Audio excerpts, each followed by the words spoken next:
Hello there, YouTube. I am the Common Sense Guy, and this is a political broadcast from the LBP party. Today we have Magic Bollocks as our supreme guest. Yo. We also have Mr. Telford back as well, as you all well know from when we did the Telford stream, when I was mad as hell, apparently. And I am, nice to meet everyone. Hello. Well, as everybody well knows, I've put in the description box two things. One thing about how we can actually make a political party in the UK. So we have a checklist to go through, which is the actual thing where I'm actually going to go through first. We also have, I would say half, but it's not even fucking half. It's probably 10% of a constitution written at the minute. So that's why when I posted it in Discord, I said don't get excited, because it is roughly around about 8 to 10% completed. It's nowhere near done yet. But we will go through that and see how everybody likes it, see if it reads as a political constitution, so to speak. For Americans, this is not an actual constitution that I'm writing. It's a party constitution. So think of it as a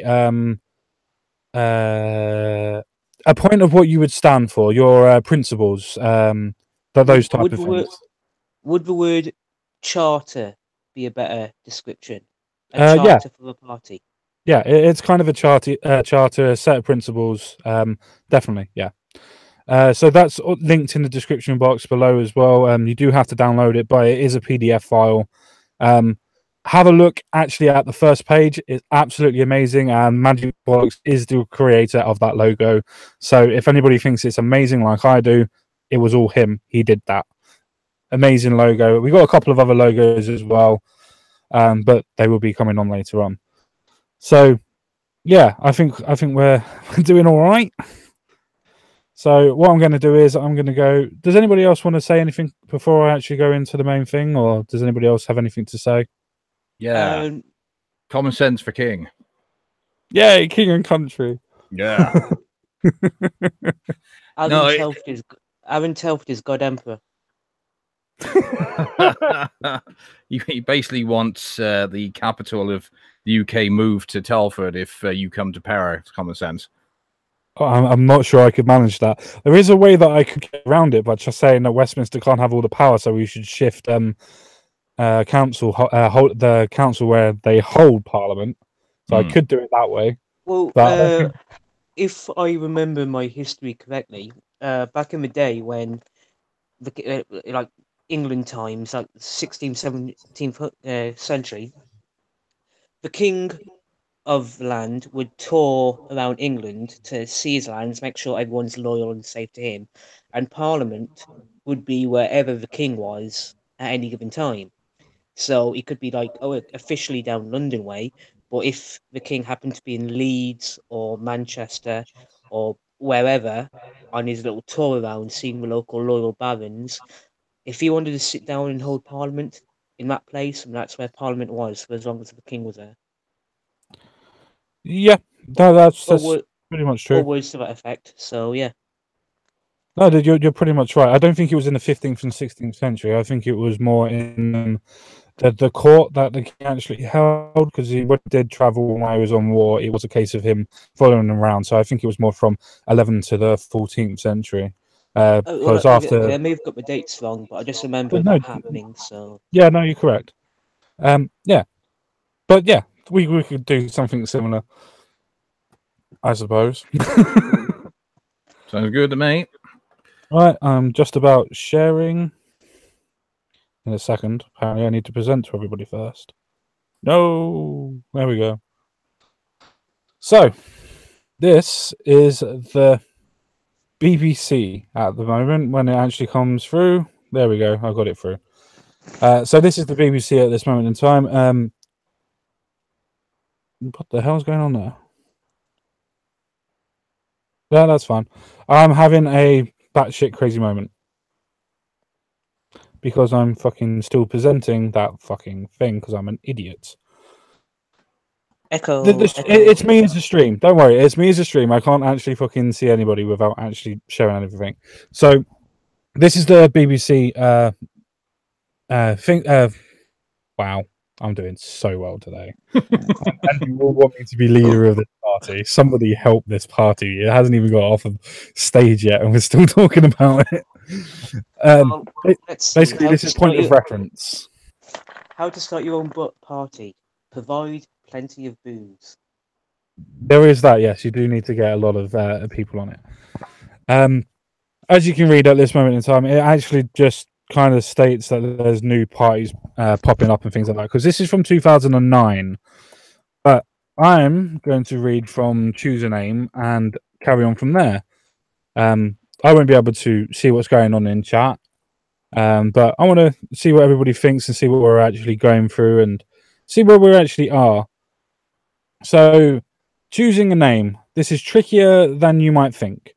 You cannot choose a name that is already registered with the Electoral Commission, or one that sounds too much like another party or is considered obscene. It can not be longer than 6 words either. Nationalistic. Fucking hell. I've been bad today. Somebody help. Nationalistic sentiments are also frowned upon. You cannot call you party the British Party or the Scottish Party. It must be qualified by another word in the title, hence the United Kingdom Independence Party, or as we know it as UKIP, or the British National Party. You cannot call yourself the official party either, or indeed the unofficial party. Royal names such as Queen or Her Majesty are also strictly forbidden. And you cannot try to cash in on the apathy vote by calling your party none of the above. That is banned too. The full rules are on the Electoral Commission website, which I have been to, and just for everybody's sound mind, we're fine. That's wonderful if you wanted to start a party that was known as the Queen is a National Socialist Party. Yes. Yeah. You'd just definitely be fucked over there. Yeah. Could you imagine if you came to power with that name and you've got to go and ask her to form your government? Well, yeah, that'd be a bit weird. Yeah. Well, considering the British monarchy are related to whatever's left of a German monarchy. Oh, true. You can't say that. It's true though. It is true. It is. Oh, true. yeah, it might be true, but you can't say that. Oh dear. But yes, I'm after what I've just drank, I'm in the mood for a bit of stirring the pot, maybe. Yay, stirring the pot. But I honestly think that we picked a really good name for this. I think that the party itself it's just a good name.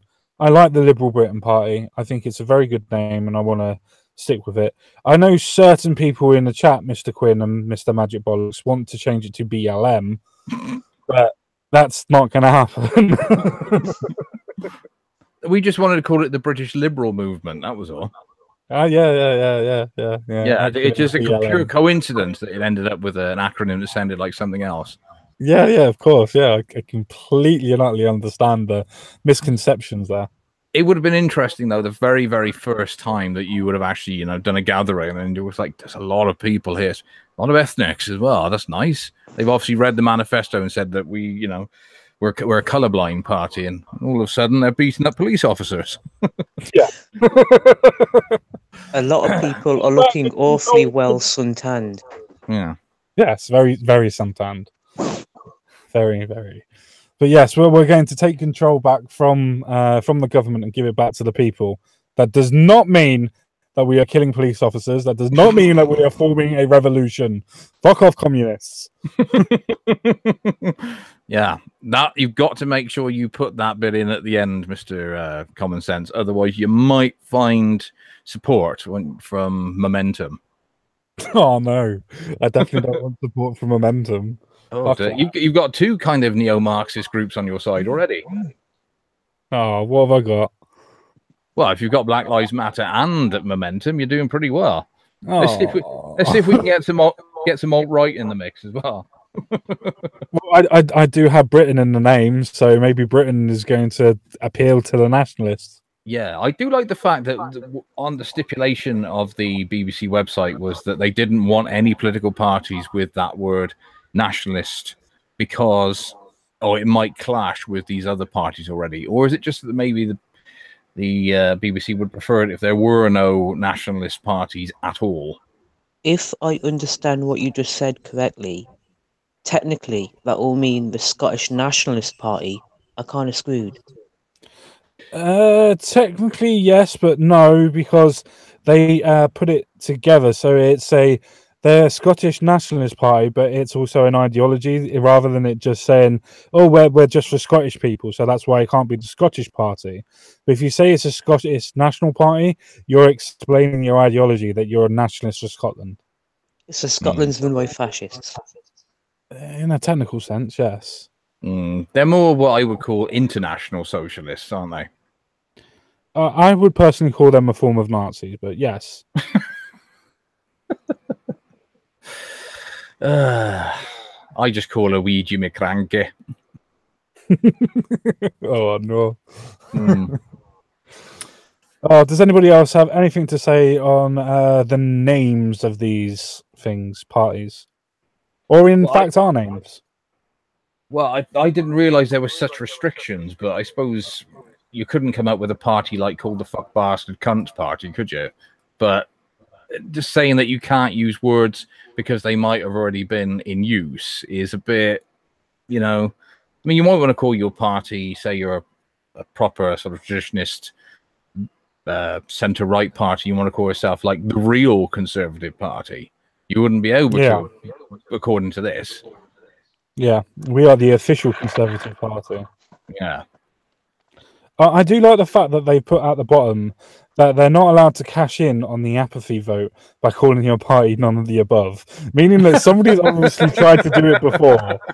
Somebody's tried to do that before and realised that if you put that in an actual ballot paper, the people actually vote for it. So you're not physically allowed because you might win. Actually, common sense, you could have a party that didn't actually have a name but had a symbol, so it was like the Spunking Dick, because apparently that is, I think, the second or third most common thing people write in the box when they want to spoil it. Yeah, I have no idea what you're talking about. The Spunking Dick Party, yeah. Yeah. Does that come under obscene, or are you just being graphical? Well, again, you couldn't necessarily give it that name because it would be obscene, wouldn't you? But you would be cashing in on the fact that, a lot of people do use that symbol when they're voting. So what about if you call it the ejaculating party? How about the self-abuse party? Hey, we all like to choke a chicken. Wait, this is supposed to be a political party broadcast. No, all we're doing, we're just finding little holes in these set of rules that the BBC have given us. They're being a bit restrictive, I think. Yeah. No, I agree. Do you have anything else to add at all, Mr. Telford? Not at the moment. It's just when I read that thing earlier on today, some of what you've already said, did occur to me, and I just, without being stupid about it, I can pretty much agree with what you two have just said already. Yeah, fair enough. I mean, just to show how old this is, I completely forgotten about old Kilroy Silk's attempt at running his own party, because he initially was under the belief that Farage was going to hand over the party to him in, was it 2004 or 5, I think it was. And of course, that didn't happen. And he caused a big stink, got kicked out of the party, and then started Veritas. Now, that went so well. Yeah, it's such a name that it's such a long time ago. I completely forgot, and what a complete balls up it was. Wasn't that pretty much the same time that Kilroy Silk was given a new quiz show to host called Shafted? Ooh, you could well be right. It's very ironical. Yeah, I know. I remember hearing about it pretty much the same time, and retrospectively, I'm thinking hilarious. Well, he got the boot from the Beeb, didn't he? Because of that famous gaffe.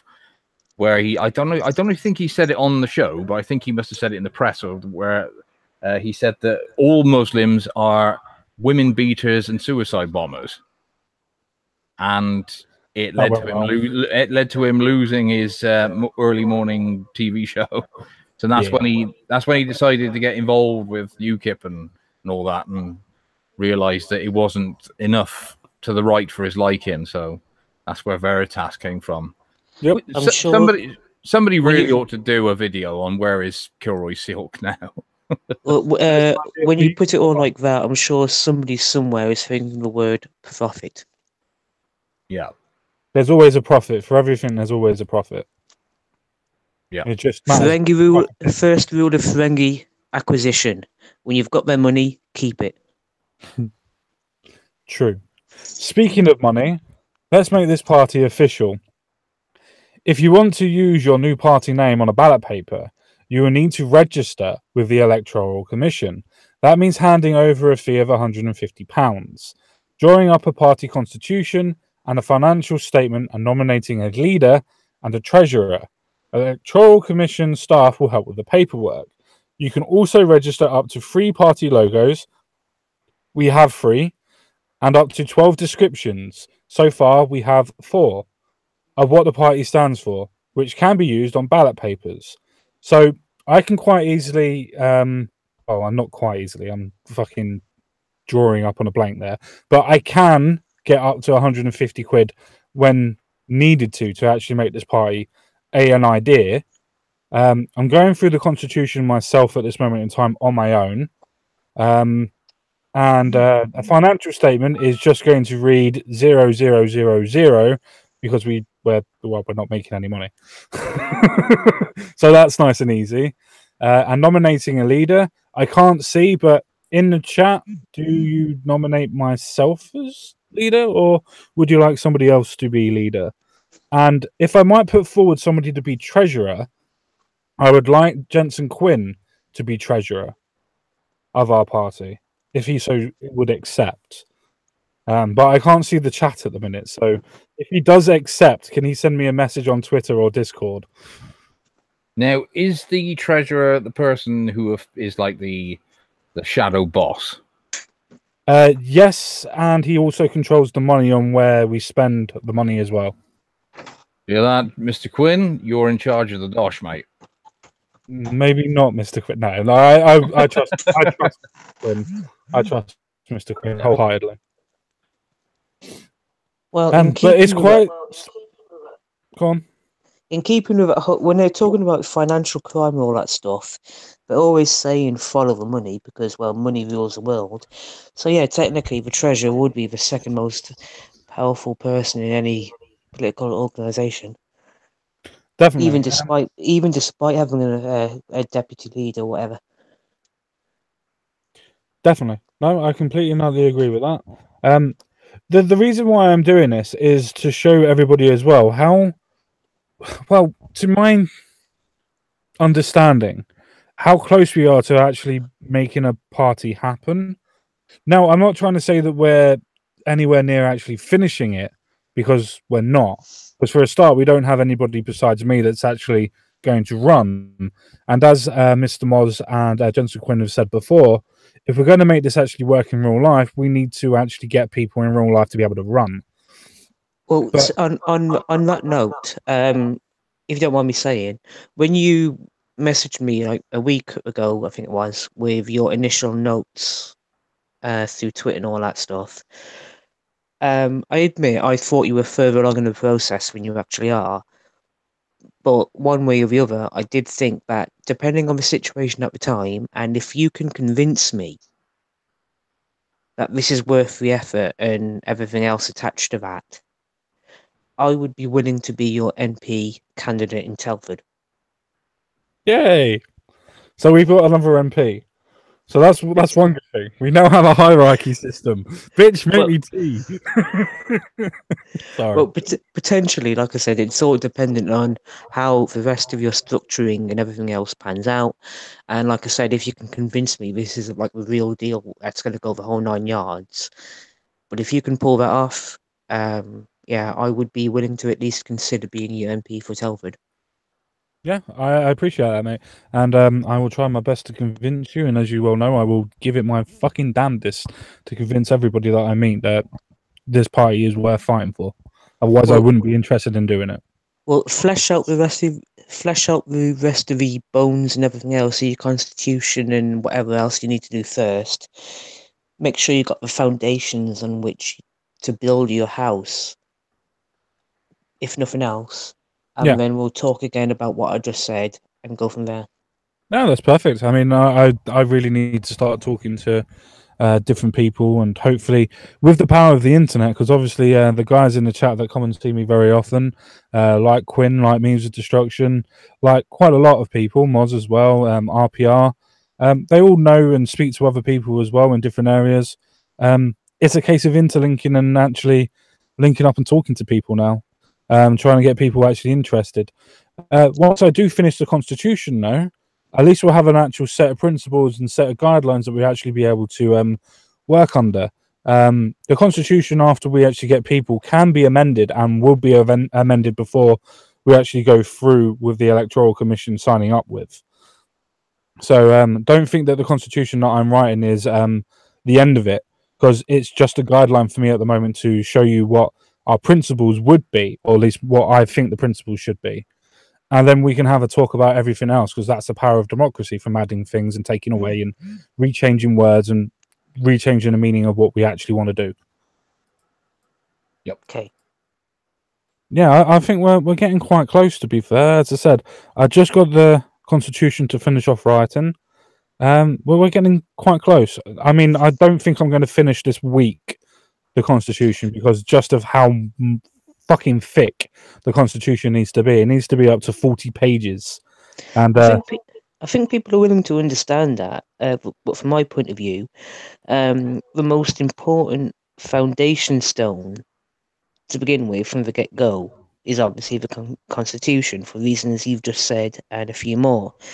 If you can get at the very least your Constitution set in stone and finalised, then theoretically, from my understanding of how shit may or may not work, everything else will be easy to make fall in place because you've got a solid starting point. yeah, that's what I'm hoping for. That's the reason why I've done our libertarian pillars, and yes, taking some aspects from what Sargon has actually produced for his liberalist movement, but then I've expanded on it, and then I've expanded on the actual ideas and put together a form of a manifesto to be able to explain what our policies would be and what we intend to do to help people in general. I need to flush that out a little bit more and add to it, but that's pretty much done. As I said, the Constitution in itself, it needs to be written properly. So I need to write it in proper legal jargon, which is the reason why it's taking me so long, rather than me just drumming up what I think. I need to write it up properly. So that's the reason why that's taking me so long. We'll get to the Constitution later on, hopefully in this stream. I just wanted to carry on through. Mr. Bollocks, you haven't said anything for a while. What do you think I'm doing? What I think you're doing, Common Sense, is I think like a lot of us who come to these streams, we've become so disillusioned with mainstream politics that we're sort of getting to the point now that we've come to the conclusion that the only way things are ever going to get any better is if we actually do it ourselves.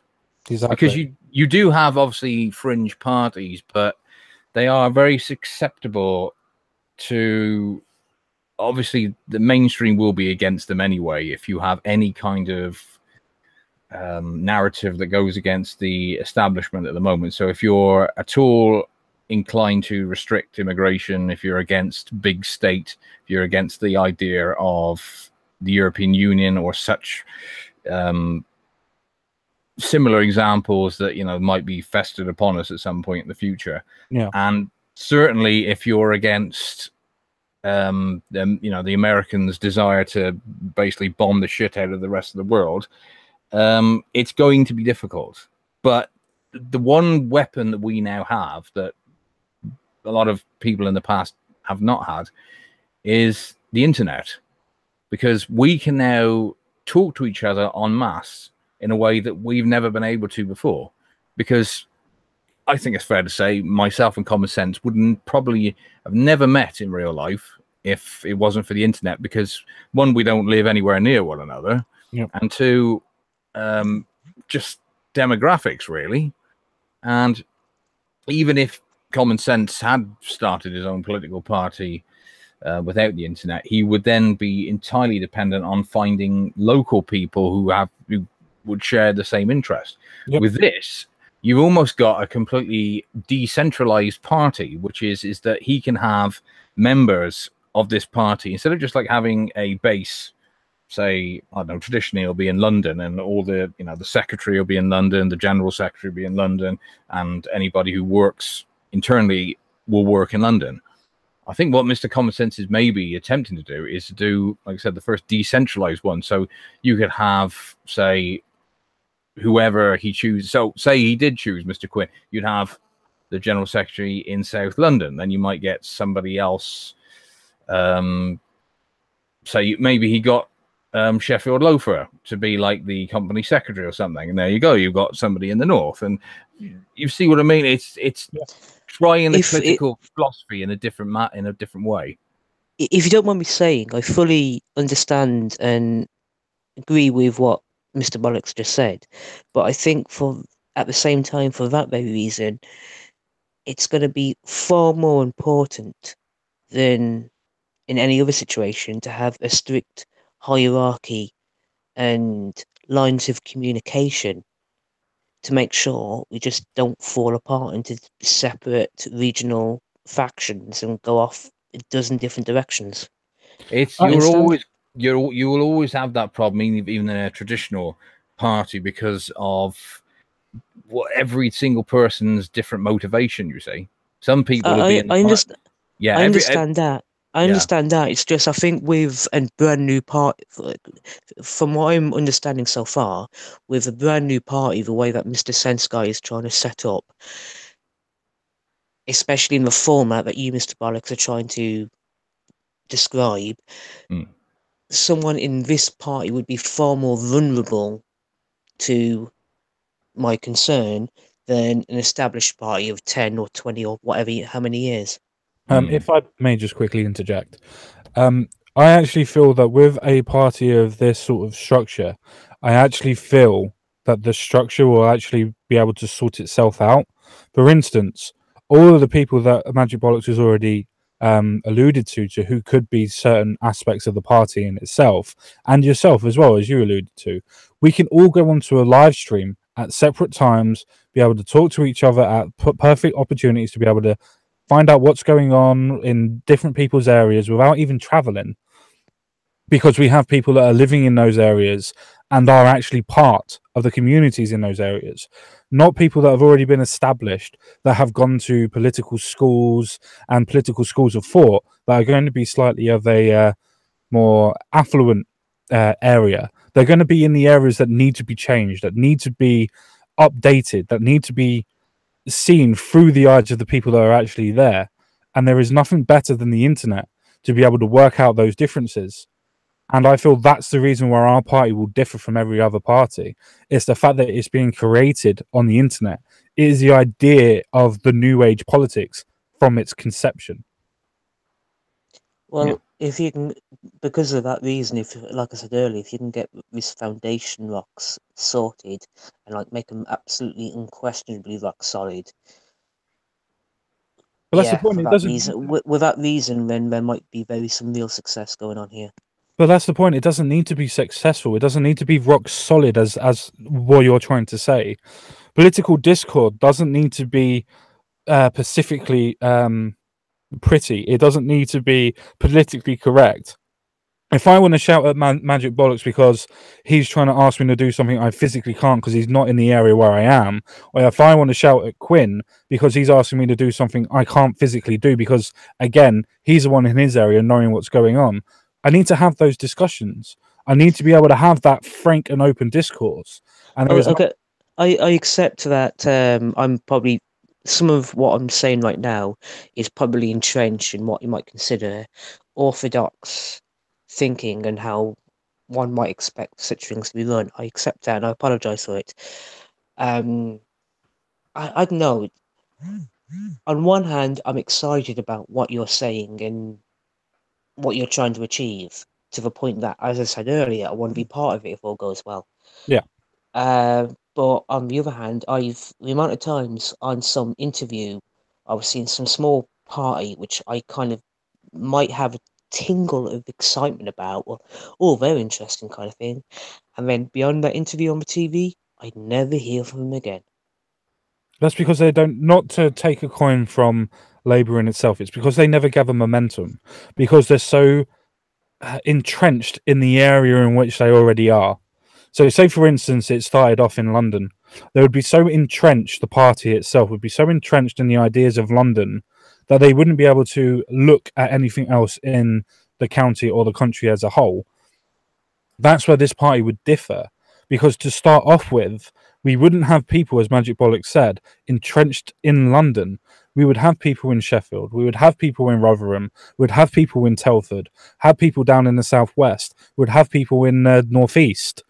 We would have people everywhere that can put the ideas that need to be talked about and actually need to be nationalized rather than it just being in a centralized area. And that's the difference. And that's the reason why big parties win, because they get to the nation and not to the county. So you're talking about the true meaning of the grassroots movement. Yes. With the power of the internet, we can actually do that because we already have people in different areas that are watching us now. I can get on board with that idea. If all goes well, that is. Of course. I mean, it's still in its conception. It's still trying to push forward the idea. I mean, no, I understand that. I understand that. If you remember a few days ago, when you sent me that DM through Twitter, yeah, and I read your second draft, that list of questions I sent back at you pretty much straight away. Yes. I wish I'd written them on a piece of paper in front of me so I could like read it off so I could remember what I said. But if you can remember those questions I asked you, that was inspired by some kind of excitement, inspired by what you were telling me. Yeah, and that's the excitement that I want to grab hold of, because politics at this moment in time is the most engaging it has ever been, and that's from every single age. Every single age group is now entrenched in the idea of politics. Now, I'm not bothered if I talk to a 15-year-old or if I talk to a 75-year-old. If they're entrenched in the ideas of politics, everybody has a voice. It's the whole principle of the idea of politics. One vote, one voice. Everybody needs to explain their points of view. This party gives the chance for that to happen in every area, because we can use the internet and the power of YouTube to actually be able to get to everybody in every area of the UK, and eventually maybe even Europe, and maybe even eventually sometime in the US. Now that is fucking amazing if that could ever happen, but I'm more entrenched in the idea of the UK at the minute. All right, so yeah, UK first is fine, but after that you're thinking about maybe franchising it out. Well, if the idea works, and if the idea can actually get us anywhere near doing anything in the UK, then the idea is universally transferable. It can work anywhere. Okay, I can understand that. I mean, sorry about all these questions. It's just building upon the previous conversations we had over Twitter, and all due respect, I just want to make sure that I understand everything properly. Sure, that's what the stream's about and for. Dandy, yep. Nice one. See, the whole idea that Common Sense has come up with is something that is hopefully going to show people that it is genuinely different, because it is difficult to come along with a new party these days and say that, oh, we want to do this, we want to do that. It's like with Anne-Marie Waters' party she started out, that For Britain. I mean, I've looked through the sort of manifesto, and it looks like she just took the UKIP one and photocopied it and blanked out some bits and added some other bits in.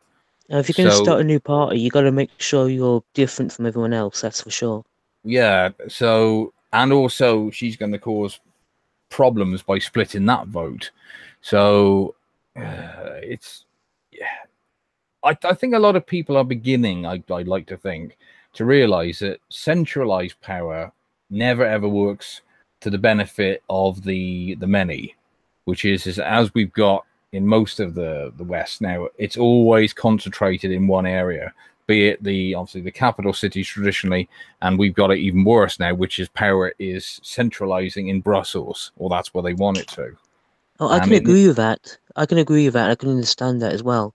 But before the chat started, we were like having a chinwag about another live stream Mr. Common Sense guy was on, where he was like defending and justifying what he was saying to everyone else, and they saw a whole bunch of like half a dozen other people. And from what I caught of it, they were like asking perfectly legit, decent questions. And Mr. Common Sense guy was like saying, you pretty much stood up for yourself and like justified what you had at least so far, pretty well. What was the worst criticism they had about the timing? Yeah. Yeah, and they weren't sure if it was now was the right timing to do it, or he should wait a couple of years or whatever. And I was just when I heard that, I was like, it. At least in my opinion, if the worst thing they've got to say is question whether or not now is the right time, or if in 5 years' time is a better time, then something in their heads is ticking off, thinking it's a good idea. It's just whether or not it's got legs at this moment in time. I think it's a very good. I think it's a very good time because we're less than a year away now to when. No, it will be a year actually till we are, effectively left the European Union, and we're going to find out whether or not our political elite is actually going to follow the will of the people. And I hear all the bullshit about it was only 52-48. Don't give a fuck. If it was only one vote, we still won. Get over it. But especially after what was happening today with the debate in the Lords, I have never seen such blatant revulsion for the common voter from a bunch of elitist prigs in my life. So we are fully against the establishment on this, and they will do anything to fuck this up. They will do anything to put us in what will be the ordinary person's situation of the worst of both worlds, which is we'll still be in either the common market or we'll be in the customs union in a sort of an EEA light setup with even less power than what the fucking Nordics, well, Norway and what Switzerland have got. So what you need is parties that will threaten the establishment if they fuck this up.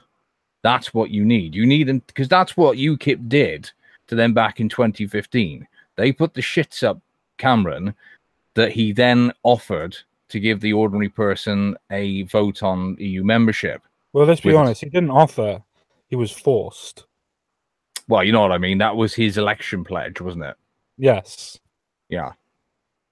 Two things. I bet he's regretting winning that election. Let's be honest. Well, two things about that is interesting because one, I don't think he expected either to win, and he certainly didn't expect to get a majority. So that was part of the, it was, we will give you a referendum on the EU, but only if we get a majority. And then, of course, they fucking got a majority, and you could just tell by the look on his face they weren't expecting that. But the success of UKIP, a smaller party that never ever got a politician into Westminster, still was enough to force the establishment to actually give us this vote. Now, with that bit's done, what we need now is similar parties to put the shits up them that if they don't deliver Brexit as we were told it would be, that they might have some serious shit on their hands. The way I see it, this might be an appropriate time for me personally to make a slight confession. Don't tell me you're gay. I mean, if you are, fine. No, he's a trap. No, I'm neither of those things. No, I'll tell you one thing. Right? On the run up to the Brexit vote, I was considering to vote Remain, and I'll tell you why. Simple reason: money.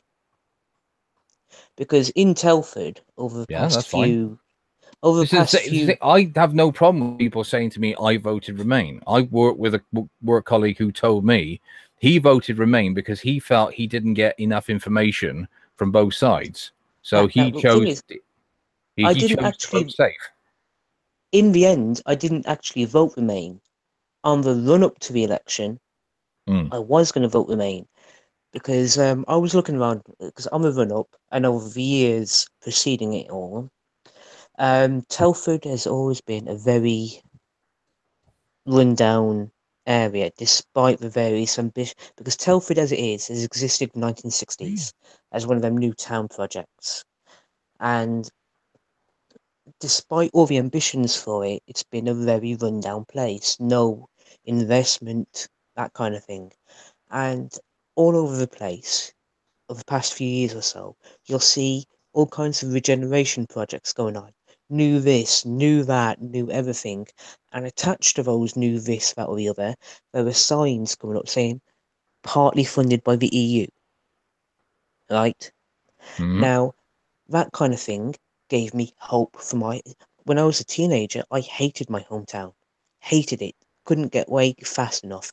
But now I was starting to enjoy it, like the place, had hope for the place. Right?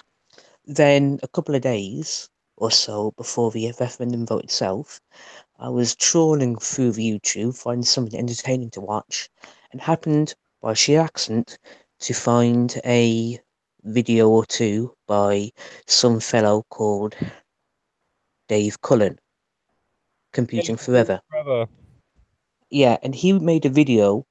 Now, I'd never heard of him prior to this accidental discovery, and he had made a video in response to Thunderfoot. Again, prior to this moment, never knew who the guy was. And I watched Dave Cullen's skeptical EU approach, his arguments and everything, and that put a couple of seeds of doubt in my head. And I dwelled on that for a while. And then there's another factor as well, which is probably another story. But on the day itself, because of a few minor details that kind of like, what's the phrase I'm looking for? A bit like pebbles that led to a mountain kind of thing. In the end, Oh, a I pebble that voted led to a leave. wave that led to a tsunami. Yeah, something like that. In the end, I voted leave. Now, A after chain that, reaction. yeah. Now after that, I wasn't sure if I made the right choice. But then, in the weeks and months afterwards, I started to learn more, and I'm now satisfied that I made the right choice to vote leave. But one Yeah. thing it definitely did show was how much we were lied to about what allegedly was going to happen.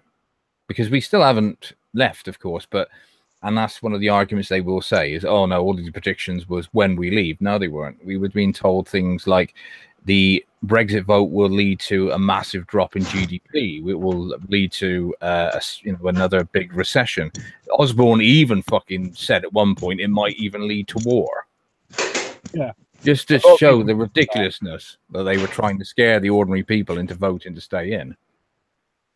In fact, that was But one. That in fact, what you just said was a lot of reasons, apart from a couple of others, but was one of the major factors of why I know a couple of people that have actually, well, actually more than a couple, around about 40 to 50. Please don't go over the screen. Oh, wait to flush the stream down the toilet. oh, not in the middle of a stream. I hope he hasn't dropped his phone down there. He might pick the wrong thing up. Sorry about that. I was holding on to that for the past half hour. You should have muted yourself, my friend. Should have muted yourself. There's a man who hides nothing from the world. Yeah. But no, sorry. You are correct that so many people that when I was speaking to them and I was debating them with a couple of friends and things like that before I actually did YouTube and stuff like that, and I was talking to her and I was like, well, why do you want to vote to leave, to remain? And they were all saying, well, we haven't had a single war since we've been in the EU, so it must be the reasons why we actually need Iraq. wars. And it's just a case of no, you fucking idiots. That has nothing to do with the fact that we're all trading with each other. It has the fact to do that we had 2 world wars. People will never do the same thing again unless there's another tyrannical government that takes over Germany and carries on. And If I might interject in that one, on the run up to the election, there was a second reason why I was tempted to vote Remain, and at the time, I considered the Vote Leave campaign to be a complete shambles, dog's dinner, pile of shit. It was disorganised, no solid information or anything that I could trust coming out of that. I'll be honest, Nigel Farage, I don't trust him as far as I can throw the bastard. And that kind of thing. And I even joked to a friend of mine saying, listen, at the moment, even though I'm planning to vote Remain, I bet you any amount of money that I could run the Leave campaign a lot better than these bastards. And then everything else that I said earlier happened, and to this day, I don't regret voting Leave. So. Yeah, I mean, everybody's going to have their reasons. That's the reasons why we have political debate, political discord, because we need to express those opinions and express those views. Because if we don't express them and we don't challenge them, then we can't change them. We can't explain what our own points are. People are still calling people that voted Brexit fucking racist. They're still saying that they want, like, fucking Sir Vince Cable is saying that, oh yeah, older generations just wanted to see white faces and have their old country back.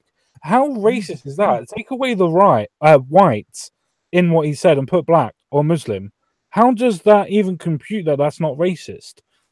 But yet doesn't get picked up on, doesn't get told off, doesn't get put in the press that he's racist towards white people and ageist. Why doesn't that happen? We need to, as a party, if we ever get anywhere, to hold those type of people accountable, to make sure that people are fucking equal, not this ideology of fucking being equal. Yeah, It's that phrase I've been hearing a lot lately. Equal. What's it? How does it go? Equality of opportunity, not equality of outcome. Yes, exactly. Common sense was very nice to share with me when we first met, because I never fully understood the far left definition of racism, because, you know, to a sensible person, racism is hating somebody simply based on their race. So in theory, if a black man starts, you know, shouting abuse at a white person based entirely on the fact that they're white, that is racism. But according to the Marxist idea of racism, and do stop me if I'm getting this wrong, common sense. The idea is that the minorities have replaced the working class as the oppressed group. So anybody who's in a group that's now classed as oppressed, they can say whatever they want, and they're not an anything because they're being oppressed by the patriarchal white male. Yes. Yep. Racism plus prejudice plus power. Yeah. So basically, we can be racist to them, but they cannot be racist to us. And that's why you get like Monroe Bergdorf, dick bloke thing going on the BBC saying that the white race is the most destructive force of nature or whatever fucking shit she said. Whereas if you'd had a white male going on the BBC and saying the black race is one of the most fucking backwards ape-like race in the world, my God alive, every fucking newspaper would have been calling for the BBC to be shut down, and they were a bunch of bigots and all that. Yep. But if you're a you know, a black tranny who says incredibly derogatory terms towards the white race, you get rewarded with a temporary job with Dawn Butler's department in the Labour Party. Yeah. I remember that situation. It was a joke. Yeah, it is nowadays. Yeah, it's things like that that make the idea of a party that is what I would like to say colorblind, which is we don't see color and race. We just treat everybody the same. And we allow them to their own personal individual freedoms as long as they accept that they also have personal responsibility as well. Yeah, no, yeah, I completely agree. Tony Lauren did that interview with the CNN bloke, didn't she? Where she Mm. was actually saying that she doesn't see color or race. She's colorblind. She just sees people in front of her. His retort was, "So you don't see black people, so you don't see their culture." And it's just like, no, that's not what she's saying. She's saying that she treats everybody as individuals. Are you just retarded? Mm. Yeah, it is such a shame these modern journalists will never be able to interview Martin Luther King, Yeah. because he would now be classed as an alt-righter. I'm sure he would. Yeah. No, he Or no, definitely. actually, no. Saying that, he would be a white supremacist, wouldn't he?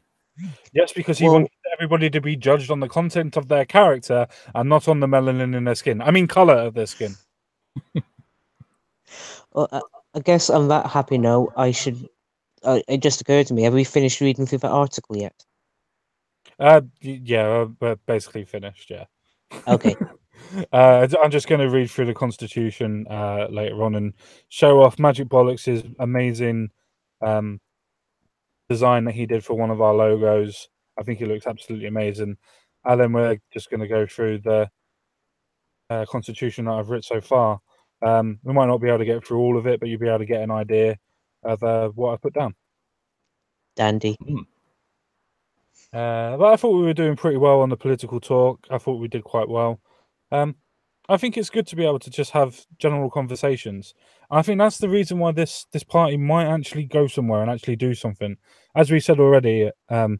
Bollocks, it's a case of we've got the opportunity to get the regional perspectives, and the best thing that we can have as well, that I don't think any other party actually has, is what other people from different countries, from America, from Canada, from Australia, from the European continent, in some cases, would actually be able to look at what our country is doing from an outside perspective and be able to give us that outside perspective to be able to not help us generally, but tell us what the perception of things are from the outside of the UK.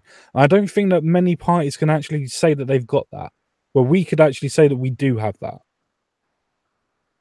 Yeah, yeah, because that's going to be its selling point, really, which is, yeah, not just your atypical party. Well, you've got the traditional hierarchy, and it'll be based on either some kind of ideology or just another attempt for people to get on the political bandwagon to get a lot of money and not really change anything. You've really got to sell the idea to the people that this is genuine and we actually want to make a difference this time. We actually want to make life for the ordinary people of this country better, rather than just sucking on the bell end of the globalists. Exactly. What was that? I think it's I remember there's two quotes, but I hate quoting quotes by other people because they're usually meaningless nonsense. But by American President John F. Kennedy during that speech in 1961, I think it was, when he was announcing the Apollo mission to the moon. I don't know the entire speech, but there's only one part that sticks out in my mind more than anything else. It's when he says, "Ask not what your country can do for you, but what you can do for your country." Yeah, it's a good quote. It's a good quote. Um, I would, from my own political leanings myself, would would kind of be, what can I do for myself? Because if you help yourself, then you help your country. You don't have to do it for nationalistic pride, but if it does help the country, then as a byproduct, you are helping the country while helping yourself. And that's Yeah, the best thing that we can actually achieve. If we pull ourselves out of disparity and all of this crap that the left spout, that is going on in some cases, but if we can pull ourselves out of it ourselves, then it makes our society and our culture a stronger society and culture.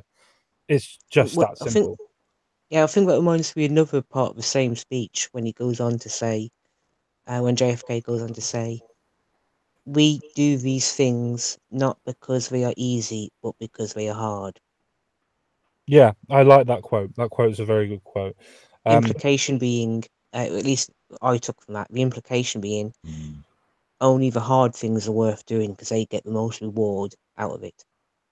Well, I just think it's also ironic considering the amount of shagging around that man did. But I don't know if I'm the only person who's ever thought that the actual original quote, the "ask not what you can do, what your country can do for you, ask what you can do for your country," almost sounds a little bit communist, because you could replace country with party, couldn't you? Yes. Which is Well, by the same argument, you could probably do the same thing for a fascist government, because wasn't that what they were all about? yeah, that's very true. Yeah, because it's almost a call to serve in the state rather than what common sense said, which is individual responsibility. Yeah, personal responsibility to looking after yourself. I mean, Yeah. our what do you call it? Where it's Labour's is for the many, not the few. What do you call that bit? Oh, Propaganda? No, well, it is propaganda, but it is a particular phrase that you would use politically for it. Catchphrase. Yeah, catchphrase. Yeah, Yeah, political catchphrase. Our catchphrase. I do like the fact that it has been bastardized, isn't it? Which is nowadays it's for the many, not the Jew. Yes, indeed. Yes. Yeah. Our little catchphrase so far, for what I've thought, is "by the people, for the people." And yes, I'm quoting Lincoln, obviously, but I think that is the most liberalist thing that you can ever think of: is by the people, for the people. I don't know. I was half tempted to go for the Jew, not the many. Kinda. That's more the Tories. Yes, definitely. Yeah. Yeah, for the goy, not the boy. Oh, I would have thought the Tories would be more like yeah. It's a good thing you don't try and monetize these fucking videos, common sense. I don't have enough subscribers yet. Means of destruction. One of our main pillars is freedom of speech and free speech. I even put it into the Constitution, which we'll read very soon, that without free speech, any other pillars that we even try to think of cannot achieve anything, because without being able to talk about it, we can't achieve it.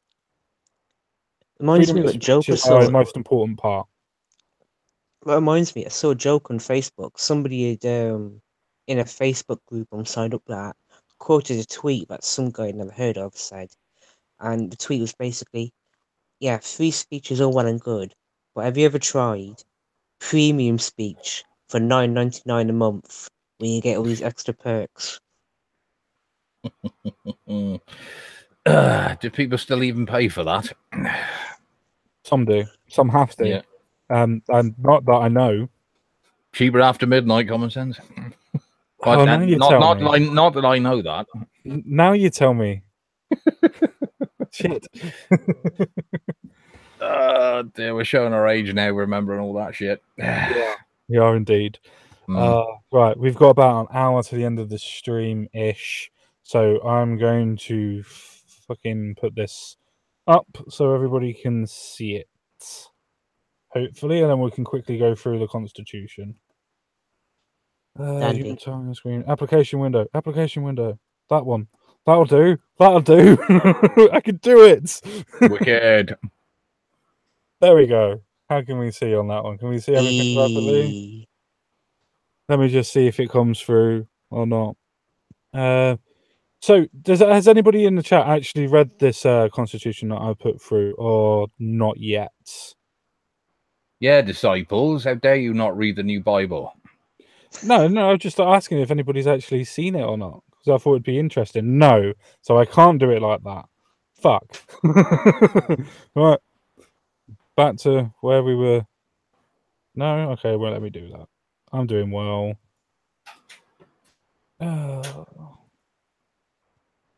You don't have to be the best screen sharer to be the best leader, common sense. No, but I do have to do fucking something about it. But yeah, if you have a look at what we're doing there, that is one of our logos. But I had to fill the whole page because apparently that's what you have to do for a constitutional bit. You have to put the whole party down as the whole page. That's one of the logos that Magic Bollocks has thankfully decided to put up for us. Mhm. I think it Right. looks absolutely amazing, personally. Yeah, I know. I can feel the gushing already. I absolutely love it, mate. I honestly really do. I think you've done a good job there. Oh, more reading. Yay. And yes, I have not put my real name down there because I'm not sending it off yet. When I do, I will change it to my real name. Part 1, principle and objectives. Our objectives are to help build a society that is built on the ideas of libertarian values. So this means that all people, regardless of race, class, and gender, should be treated the same. We would seek policies to achieve this idea in the social, political, and economical aspects of the United Kingdom. We need to end the authoritarian laws that are being passed to stop political discourse. We need to stop women-only shortlists and other quota systems. This is completely against libertarian values that state the best person for the job should get it regardless of personal views. Any objections to that? Not off the top of my head. I may have to get back to you another day on that part, but at the moment that sounds nice. Fair enough. Bollocks? Mr. Bollocks? I think I've made him really happy. Right, okay then. Our determination is to form a constitutional government to make sure that rights that protect individual rights should never be infringed upon by any government for any reason. This is to give the rights and the law to the people, so the people have the power. For the people, by the people. Any objections to any of that, guys? Not at this moment in time. Fair enough. Okay, moving on. If Mr. Bollocks is not there for whatever reason. Our party is a libertarian, a civic nationalist party. This means that why we have liberal ways of thinking when coming to people and to policies. We then have a civic nationalist idea when it comes to migration policies. Don't be alarmed by the nationalist part of this. All this means is that we believe that everyone has to come to the UK legally and pay their dues. And that's spelt DUES, not JEWS. Civic nationalism is the idea it doesn't matter about race, religion, or even where you come from. It only matters about your principles. We are all equal. Anybody have any sort of points to that at all? Not yet. No? Okay, fair enough. If anybody does have anything in the chat, I'm sorry, but I can't read the chat at the minute. Unfortunately, I'm not as good at screen sharing as the Yoga is generally.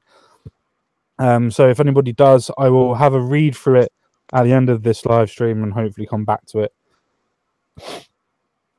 We were founded on the 27th of April 2018 on an internet live stream on YouTube with like-minded people talking about the problems the world and our countries seem to be facing.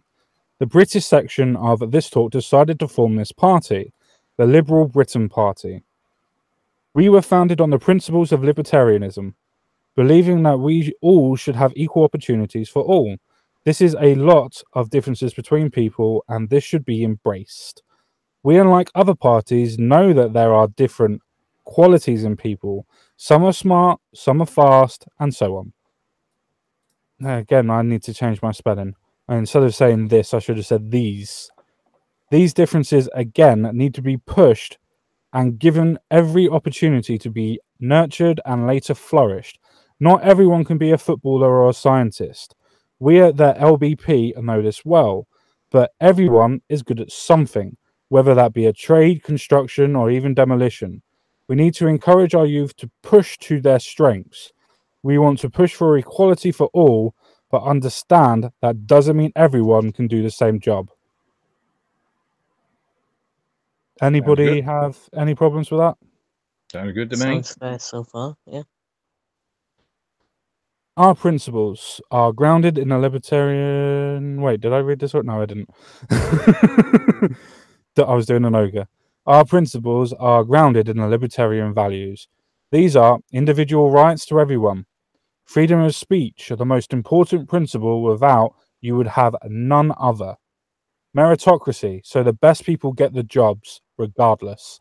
Democracy, by the people for the people. Economic freedom, to be able to earn and spend money on objects you own. Self-reliance, knowing that you are in control of your own destiny. Blind justice, everyone is entitled to a free trial. Secularism, the choice to believe in a god or not. Again, same question. Yeah. Did you say everyone's entitled to a free trial, or did you mean a fair trial? If I said free, I meant fair. It's written as fair. Okay, I misheard you. Sorry. No problem. Moving on. We stand for the people to hold government to account. We want to be the party that actually wants the best for peoples of our great nations in the UK, not to be driven by ideological dogma, but by the power of the people getting better, thus the country getting better as a whole. So then moving on to these little points. Society is the backbone of any economy. If society is doing well, economy will be prospering, as society and economy are interlinked. We believe that if we empower the individual by strengthening the rights for the individual, this will strengthen the country as a whole by helping everyone in all aspects of society, thus strengthening the economy. Anybody have any things that I should add or shouldn't add, or are we happy with that statement so far? No, again, you worded that very nicely. Common sense. I like that. Cool. What about you, Mr. Telford? For now, I'm gonna have to agree with that. Yeah. I like that. But, I'll argue later. Yeah. Having high quality services need to be equally accessible to all citizens. This is a pillar of libertarianism. We stand for smaller government, a more localized government. So we stand for the public contributions to the NHS, education, and the social netting that a lot of people need. We believe in giving the funding of each social policy to individual police stations, hospitals, schools, and job centres. So these places can have the full funding they can and spend it in the ways that will benefit them and the community they are in, rather than Westminster holding onto it or the local council doing the same. We believe that this approach to social funding would be best for the communities as a whole, providing a more equal spread of funding, increasing the functioning of such services. Again, same question to everybody. Yeah, I could go with that. The only trouble with those social spending is you've always got to be careful, haven't you?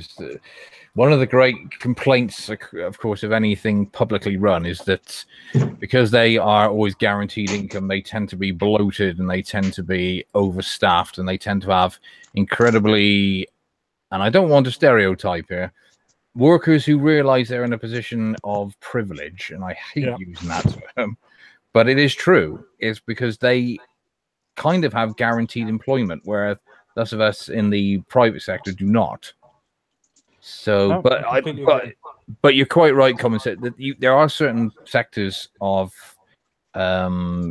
society that can never be in private ownership, which is the police, schooling, and what's the other one? I suppose the emergency services.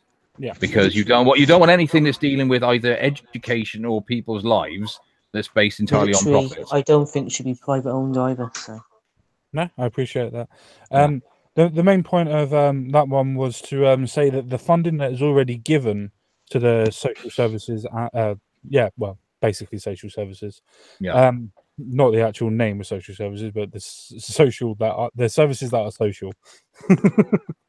But basically, all the funding that goes to them, as in the NHS and blah blah blah, should actually go to the individual places where it's supposed to go, not for their local councils to hold on to the money and benefit from holding on to the money. And you mean like, instead of paying the council to pay a hospital, you pay the hospital directly and cut out the middleman. Yes, exactly correct. The council gets its own council tax. So if it needs to correct the road surfaces and things like that, then it has the money in general.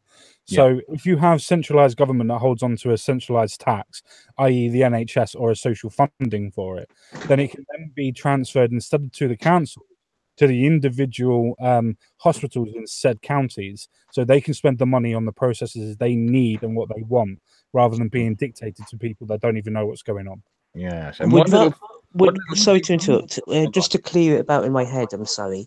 Yeah. A few months ago, I heard about this idea being bounced around, where local councils have absolute control instead of, because if I understand this correctly, bear with me as I'm trying to work this out in my head while talking at the same time. It's central government that decides to what extent council tax is raised, lowered, or kept the same level. To However, a point, however, that they have a parameters there's that set. They yeah, set. They but there's don't an set. idea going round that it's local councils instead of central government who decide the rate of council tax on a local level, They not a do. national level. They do. That's why I was trying to quickly step in.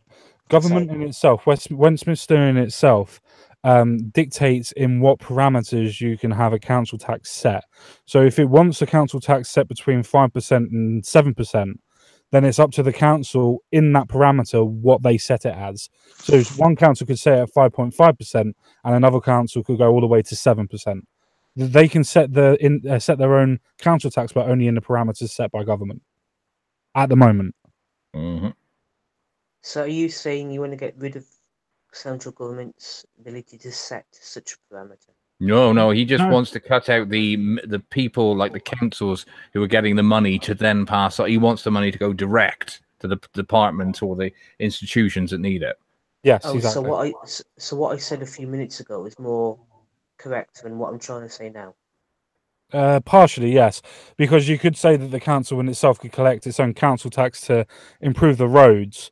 But for what I was saying about social planning, for instance, for the NHS and police and stuff like that, for the money that's collected in general that goes to Westminster first, because all tax goes to Westminster first and then gets distributed back out to the councils. Hence why there aren't any councils that get the same amount of funding, as most of them are different. That's not due to the process of how they collect it, it's what they deem the money to be. But that's a different point that we need to go on a different stream. So I need money to goes learn how directly to taxation Westminster works. first. Westminster gets all the money first, and then it gets distributed to the local councils, and then from the local councils it then gets distributed when they are allowed to ask for it. So, for instance, a hospital will have to almost beg and plead a council to give them more money, for instance, to keep a particular department open.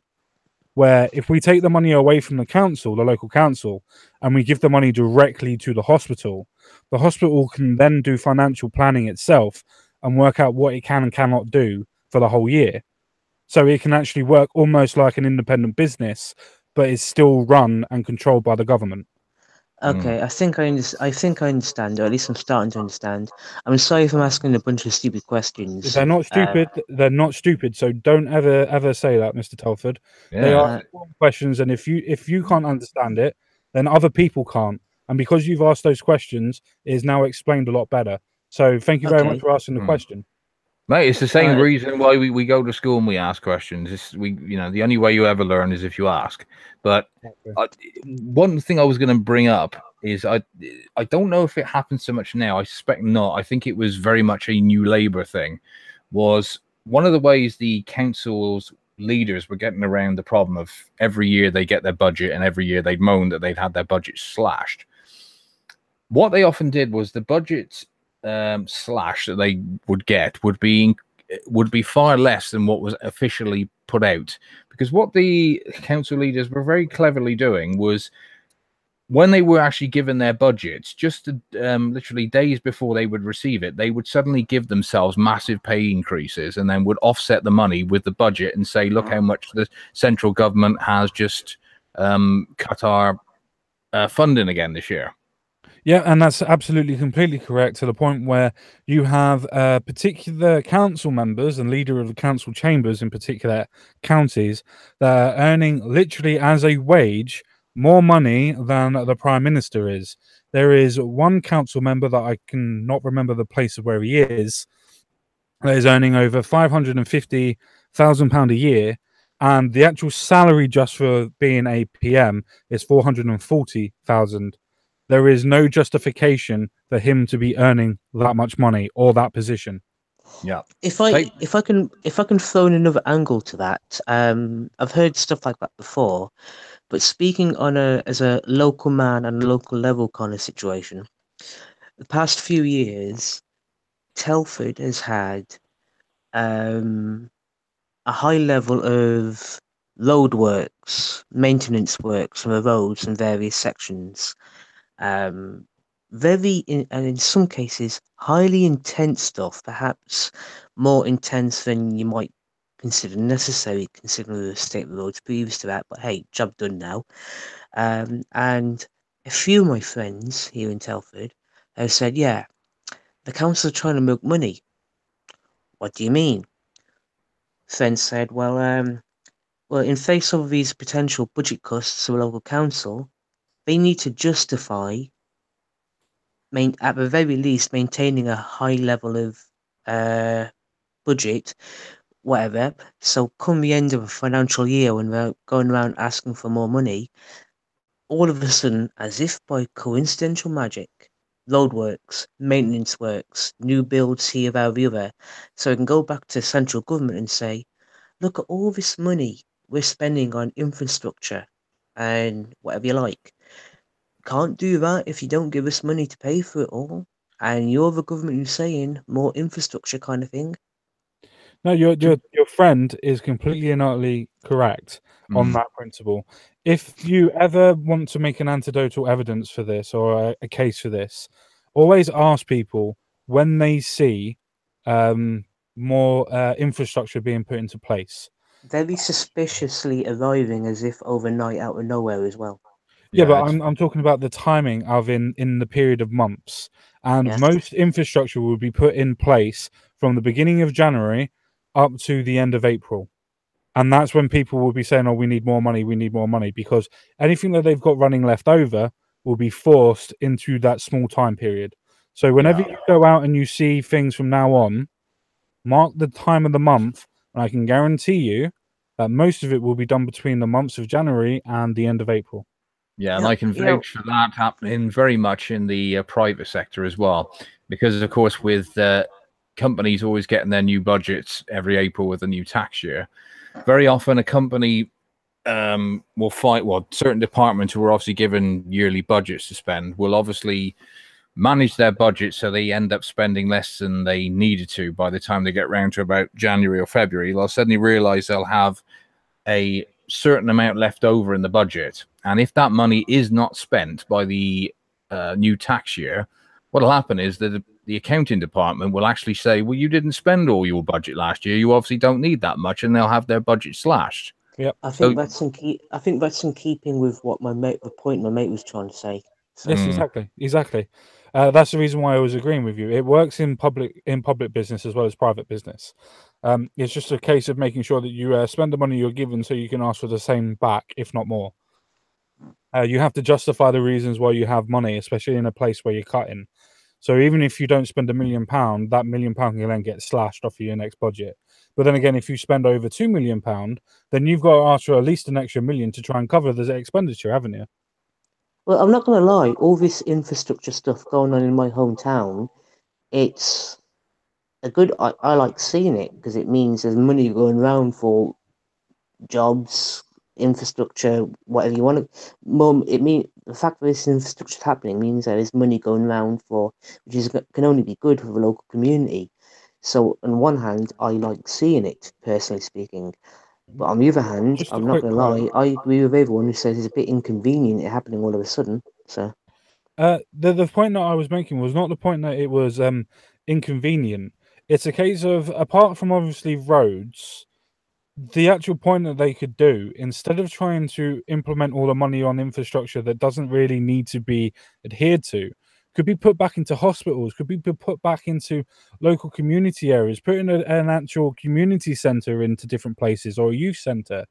It could be put into those places to run it instead, rather than taking those away and then putting money into clearing up a road that doesn't even need clearing. Now, don't get me wrong, I live in the UK. Most roads have fucking potholes in them. I know that for a fact. But some in the main high streets don't. So why is there so much work going on in the high streets? Yeah. That's just an open question. Yeah. Also, I suppose that it depends on which great government department is actually spending the money at that time. And as we all well know, the Highways Agency is one of the fucking biggest fucking waste of fucking spaces. Yeah. And believe me, common sense, I know all about potholes because Mrs. Bollocks is what I call the pothole surfer. Oh, my missus is very, very similar. Every time there's a hole, honey, there's a. Oh, okay, never mind. Fuck it, she can hear this, and I don't care because she fucking knows it. She's already had. I've already had to pay for what's called suspension repair to her car this year. Yeah, and yeah, it's. I don't know if it's a female thing, and you know, I'm very sorry to any ladies out there listening, but why are you so attracted to potholes? Why do you like driving into them? Why do you like wrecking our suspension? Yep. Please, answers on a postcard to the LBP party. Yes, yeah, indeed, yes. Yeah. I'll tell you what, if this party ever comes to anything, I want to be a Minister for Transport, and I will ban all fucking women. Well, if you got to run first, my friend. I know that. Ban all women until all potholes are fixed, and that'll totally confuse them. That's it. You're fucked now. So, should we move on, or does anybody else have anything else to say? Move on. I think I've covered what I wanted to think about at the moment. So sure. What about you, Mr. Bollocks? No, let's move on. Okay, sure, no problem. We want to reintroduce people to their communities. We plan on doing this by making community centres, youth centres, a priority to reintroduce in said communities, especially in rural areas, as well as areas dedicated to their elderly, and in poorer communities to give the youth a release. We are committed to keeping all the arts that keep our national identity, as we should be proud of our culture. Yep, that sounds ideal. The whole idea that we can actually say we're proud to be British again without getting thrown in jail for committing a hate speech. Exactly. Yeah, I mean, it would be nice to be actually walk around and say, I'm proud to be English or proud to be British without being demonized or feel guilty about it. It would be nice, wouldn't it? It would be nice. As well, it also gives us the chance of actually helping the elderly and probably reducing crime in general by making youth centres around council estates again, because that's what you need to target. If you're going to try and help kids in general and make sure that they don't go towards crime in general or to gangs, you need to give them something to do. And instead of trying to kill people, they'd be much more interested in playing football, basketball, or computer games with their mates where they can meet them. So we need to bring back youth centres again. Yeah, I'll definitely support that idea at the very least. Thank you very much.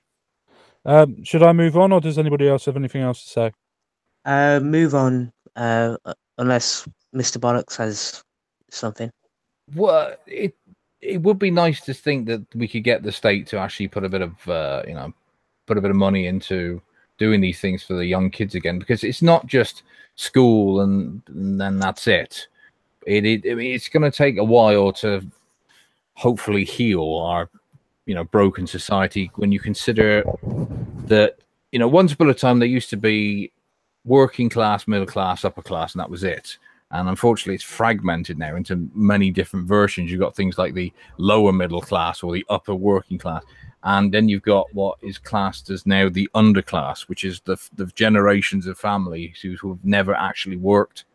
They have been they've lived in an area where the industry was sort of decimated, and the only sort of career path they ever had was, getting knocked up at 16, 17, 18 and keep that going to keep the government funding coming in.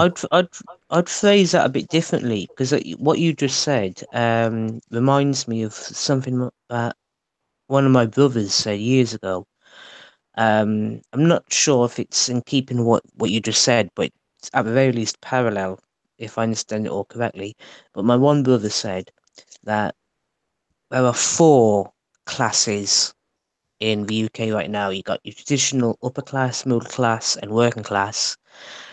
But then you've got your Jeremy Kyle class, who are the scum of the earth types, or at least perceived scum of the earth types. Well, it's difficult to define. I suppose you can't call somebody who's never worked working class, can you? Yeah, well, I guess that's in keeping with what my brother Yeah. was trying to say, because we've all seen Jeremy Kyle, or at least heard of him, and we know what kind of guests he gets on. So you got, it's that kind of person. Are you thinking, oh, four class, Jeremy Kyle class, below working class kind of thing? Yeah, they are unfortunate symptoms of the problem, and of course the problem is what the welfare state has become. Where you've Exactly. got, I agree with that. It's yeah, just what you were saying a minute ago made me remember what my brother said. That's all. mm. So I don't know. I don't know if it was phrased properly or anything like that, or if there's a better way of describing it, at least, or whatever. But it just What came to mind just now. it's creating a sort of a guaranteed voter base, because if you've got a certain number of people who are absolutely dependent on the state for their livelihoods, they're never going to vote for a party that's going to threaten to take that away. That's Exactly. what, yeah, and even though the actual sort of the single mother sort of culture really began to take off in the 1980s, when the Tory party of the day began giving single mothers sort of you know, benefits that they never had before. Yeah. And so, and that was more sort of Maggie's sort of attempt of just dealing with the people who were thrown on the scrap heap, because the idea of opening, you know, the country up to neoliberalism is you always will have a certain percentage of the people who are just, you know, useless to society, and you know, we'll let some government money go into, you know, to, you know, keep them housed, keep them fed, because we don't want them fucking rioting on the streets and causing trouble. But all it's actually done is just grown and grown and grown. And now we've got the problem where they've not only got the underclass, the British underclass, which really was never that big. It's a lot smaller than people think it was. But you've also now got the international problem of people coming over and going straight onto benefits and never contributing. And it's just grown and grown and grown. And one of the things we need to do is to get out of that culture somehow. Well, that's some of the policies that I've put into place, as I've said before, on the actual manifesto. The fact that, for instance, taking a year to be able to find a job if you're actively looking, and if you can't find a job, then the government will appoint a job for you. It's a case of you will find work, whether that will be community service while you're still actually on benefits, while getting paid to get travel if you have to travel, or the government will put you in a sewage canal so you can actually clear out the shit underneath the sewers, for instance, which nobody wants to do, which pays a lot of money. So either way, Well, you're going to get a work job. needs to be done at the end of the day. So, Well, that's the thing. Everybody can get a job. Everybody can get a job. Even most people can get a job. But some people are not able to due to tattoos or things like that, or whatever. Some of those people, there are particular jobs in which they can do, and people can help them find that. And if they can't find particular jobs, then they need retraining. You can provide that while they're on the actual benefits themselves, which I've already put into policy. Yeah. I was unemployed for a long, long, long time when you add it all together, and I was so demoralised. And I guess that's another conversation for another time. The complaints and woes and stories I can tell when I was unemployed.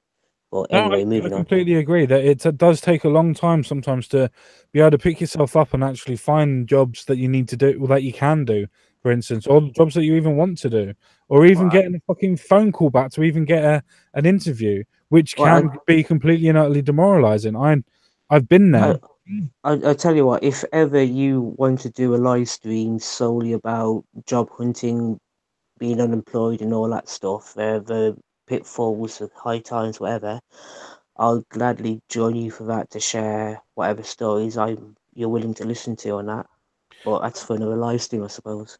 I'd imagine so. Otherwise, we wouldn't be able to get through all of this. But it's a case that there are policies in which we can actually do, and one of them stems from what we've just been talking about, and that's giving people the chance to be able to enjoy their childhood without worrying about going into gangs. Because if you take away the children from the gangs will disintegrate because they have nobody to run for them, and if they can't run, then they can't actually function. It's just simple subtraction. If you take away any sort of form of their structure and infrastructure, like any business, it will collapse and crumble. Just a way of doing that. Should we move on, or does anybody else have anything else to add to that? No, let's carry on. Yeah. Yeah, sure. We are committed to the environment and keeping areas of natural beauty. Wow. And I really need to rewrite that. Keeping areas of natural beauty clean and possibly in some areas making a new national parks or expanding existing ones. We are a nation, need to take responsibility for what we throw away. Plastic is still a massive issue in our country, and we should be looking to lead the rest of the world on this. Yep. Yeah, I quite agree. Yeah. It's one of them problems at the moment. I mean, we do now have sort of a half-assed attempt to recycling, in most counties in the UK. It's when you look into what actually happens when the stuff actually gets taken away, because what you'll get back from the council, they will report, say, like, I don't know, 68% of all all stuff put in your green bins are actually being recycled. But what they tell you, the figure you are given, is that's how much they give away to the companies who take it for recycling. Yes. Yeah. They don't actually tell you how much of it ends up coming back because it's contaminated. Yep. And the stuff that comes back ends up getting put in landfill. Exactly. Yeah. No, you're completely right on that. Mr. Telford, do you have anything to add? For some reason, that's just made me think of a recycling company not far from where I live. To be fair, I imagine that they're quite similar. Well, I don't know anything about this place other than I know it exists and where it's located. I know that's completely irrelevant to your point here, but it's just a thought occurs to me anyway. No, that's fair enough, my friend. That's not a problem. Should I move on, or do we want to continue on this vein for a little bit? No, that one's fine for me. Yeah. Yeah, is that right, Mr. Bollocks? Yeah, that's good. Yep, sure. Our vision is of a UK that has a constitutional government reaffirming the individual's rights that every person should have. Wow, I really need to redo that. To give power back to the local areas and release the funding back to the services in the communities so they have control over the funding. With doing these ideas, we think we can bring equality to different areas, taking money back out of the politicians' hands and back to the people that know where the money is needed. We want this to be the model that we can share with the rest of the world. We can trade on even footing and equal standing with our national and international trading partners. We want to be able to trade with the international stage without losing our national identity. And that's exactly what the idea was behind Brexit, and fuck all to do with racism. Yay! You got what I was meaning. Yeah, exactly. Which is all we've never had a problem with free trade. We've never had a problem with doing business with every single nation in the world. We don't have a problem with that. What people don't seem to understand is all the EU is a massive protection racket. Yep. It's nothing to do with what's called, supposedly stopping fucking war in continental Europe.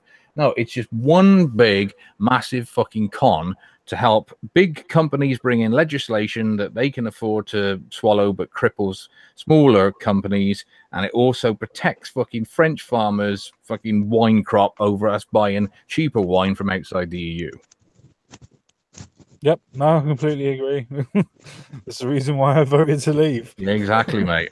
It's funny, isn't it? Is debating with somebody who just will not accept that there's more to a reason. And when you give them these actual reasons, it's incredible how little they actually know. A Yep. lot of people think that the EU is actually the continent of Europe. They don't even understand this whole EU Commission, which has its headquarters in Brussels and some offshoots in Germany. They generally believe that it's us wanting to break away from a continent. Yeah, they have no idea that it's the political structure that we want to break away from. Yes, it's nothing to. We will always be in the continent of Europe. That's not what we're debating. What we're debating is we do not want to be part of this fucking federalist ideology that wants to basically turn Europe into a clone of America. Basically. Yeah, And a socialistic form of America, and not the the actual socialistic. ideas of freedom. Yeah, because they think, oh, we've got MEPs. Yeah, MEPs with absolutely no fucking power, but MEPs who do very nicely out of pay and pensions. Yeah, I don't think the West Midlands MEP has ever come anywhere near Telford. I have no idea who that person is. And isn't the whole point of an MP is at least you know who they are? Well, that you're supposed to know who your political leaders are, but they're also supposed to let you know who they are as well. Well, Yeah, and one thing I bet you don't know as well. Do you know your local crime commissioner in Telford? in Telford? No, I don't know if I, Telford's got its own commissioner or if the commissioner is for West Midlands in general. There are so many of them guys running around. I don't know. I don't think most people would be able to name their own crime commissioner. It's another one of those positions that's been created simply as a form of cronyism. They don't Yeah. actually do anything. And one thing that bugged me about these crime commissioner people, right, is that they were civilians with no previous law enforcement experience. Mm-hmm. They're And I bureaucrats, just, mate. yeah, well, I just thought that if I was like the prime minister, and if I was to make such a position, it would just make perfect sense to me that a prerequisite, a key pre-existing qualification of a job would be that you were an ex-policeman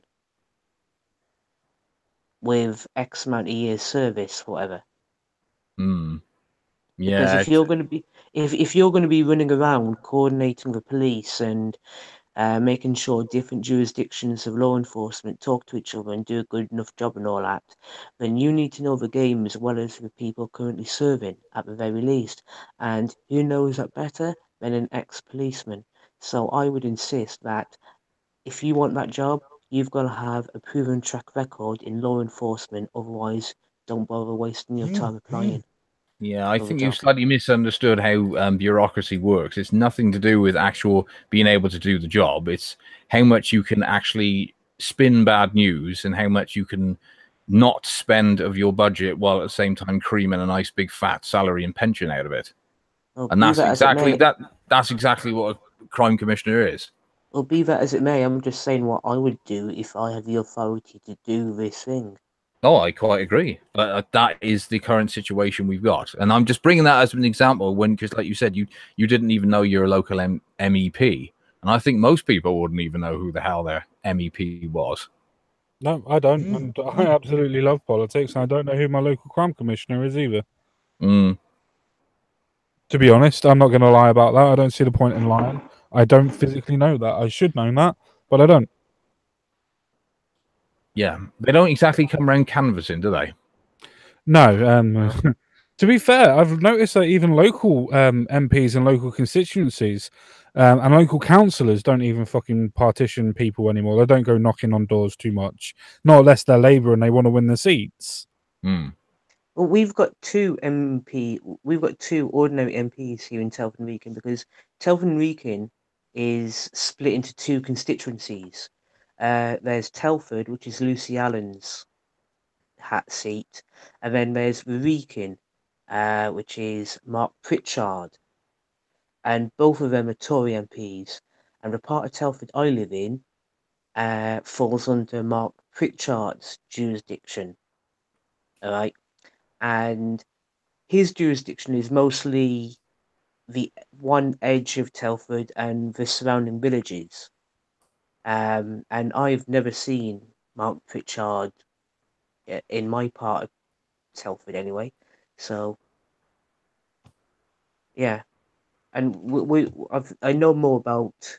Although technically, geographically, I live in Telford. Politically, I'm in the Beacon, for reasons I just said. But because of the news the past few months, obviously I know more about Lucy Allen and Mark Pritchard. Yeah, no, that's fair enough. Oh no! Oh, I don't know if this is relevant. Probably better off another time. But a lot of people don't like Lucy Allen because of something that happened a few years ago. I But expect that's they another don't like story. her. I expect they don't like her very much because of a very recent event as well. You'll have to jog my memory about that. Yeah, But I don't. but Yeah, yeah, it wasn't on the but if BBC match. well no I do apologise. I'm completely going off the tangent here, Mr. Sense. I don't know if you want me to speak up now or wait until after you've finished going through your charter thing. Probably better off waiting until after you I've finish your basically charter. finished. I've basically finished the Constitution. The Okay. other bits was just bits about what we would accept as members and things like that. So I've Well, actually basically finished the idea of the Constitution at the minute. There is a hell of a lot more going into it. It needs to go into it, but that's basically the Constitution over with for tonight. well, for the most part, I pretty much like what you've gone through at the moment. I do support what you've been putting down. I appreciate that. I mean, I appreciate you still got a lot of work to go into and like tweaking here or there or filling in a few gaps or whatever. But as a starting point, um, I am liking what I've heard so far.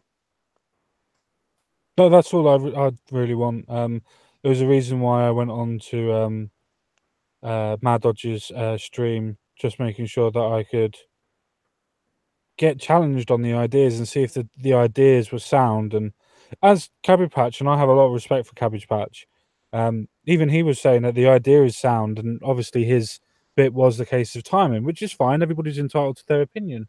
But if it's just a fact of timing, then I know the ideas are sound. And it's the fact of going through these sort of live streams with you guys as well. And as Ogre would say, I know it's preaching to the choir, but it's still the case of preaching to a choir that still understands the ideas that you're preaching the most.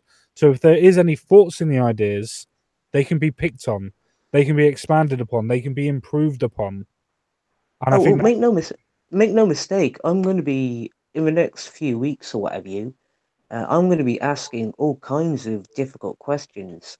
The reason why I'm not going into now is I want a chance to hear the idea first, go away, think about it, and once I've gone away and thought about it, I'll be coming right back at you with a bunch of questions. yeah, that's fine. I'm happy with all of your questions and everything else like that. I'm honestly really happy with questions because the more that people ask me the questions, the more that I can explain the policies and explain the ideas behind the policies. Because you can only put so much down on a piece of paper. You can only set a premise for what the ideas are. And as soon as you start talking and engaging, then more and more people can actually understand what's going on. And before I finish my point, hello, Mr. Prankster Lock, and welcome to the stream. Hey, thank you. Hello. Thanks for inviting me. I've been trying to join for a while, but school and stuff's just been busy, so I kind of randomly joined, but I figured I could hop in. Well, at least Do we've got you an have American a here tonight. better microphone, my friend? Hmm? Do you have a Is my better microphone bad?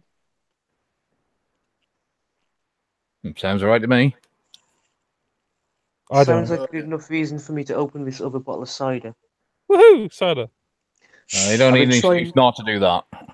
Well, to be fair, to be fair, at the start of the stream, I finished off one 2 litre bottle of cider. I had another 2 litre bottle of cider waiting to one side. I was Yeah, hoping to wait. we heard you get rid of it. Yeah, well, this current bottle of cider, I was hoping to save until tomorrow, but can't be asked to wait that long. Fair enough. Yeah. Sorry about that. Randomness. As long as we don't hear you pissing in the empty bottle. Yeah, for fuck's sake. I can't believe you did. Fucking hell. You do it next time he's coming back, he's going to have a shit. So that wasn't Mountain Dew. No, that wasn't Mountain Dew. Okay. No, it was a very sort of like Mount Dick Stream, wasn't it? Oh, fuck's sake, Bollocks. Yes, it was. Hey, well, as they say, when you gotta go, you gotta go. I do apologise. You could have muted yourself. That's Yeah, what we were Wow. saying. yeah, You're my granddad You're used to have that opinion as well, especially before he got his dick out of his trousers as well. You are Is no one forgetting gonna the Is you're no one gonna forgetting correct the the fact? fact. You're forgetting the fact that this is my second ever live stream, and a lot of buttons and functions and all that shit I am yet to learn how to use. So I do apologise, but I'm learning. No, we're only jesting with you anyway, mate. So we're not trying to put you down or anything. We're just messing No. with you. We're not taking the piss. No, you're leaving it. No, no. Well, I know you're not taking a piss. After all, I did take one myself earlier on. You did. Anyway, Mr. Locke's been here for a while now. I want to actually hear what he actually has to say about anything. Hmm. I've just kind of been tuning into the stream on and off. I've been saying my thoughts for the most part in the comments section of the live stream. Cool.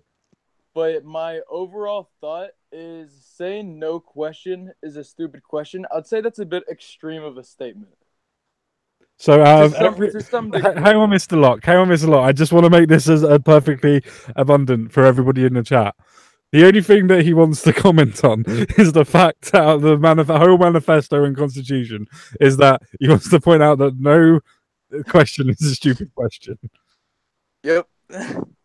I'm quite happy with that. I agree that there are some stupid questions, but not when it comes to politics. Fair enough. Yeah. Oh yeah. The penny just dropped. I realised what you're talking about now. No, I just thought I sounded a bit daft, and I just was paranoid about that. So I just needed an excuse to join the stream, really. So I think that's a good enough excuse for now. Yeah. We'll roll with it.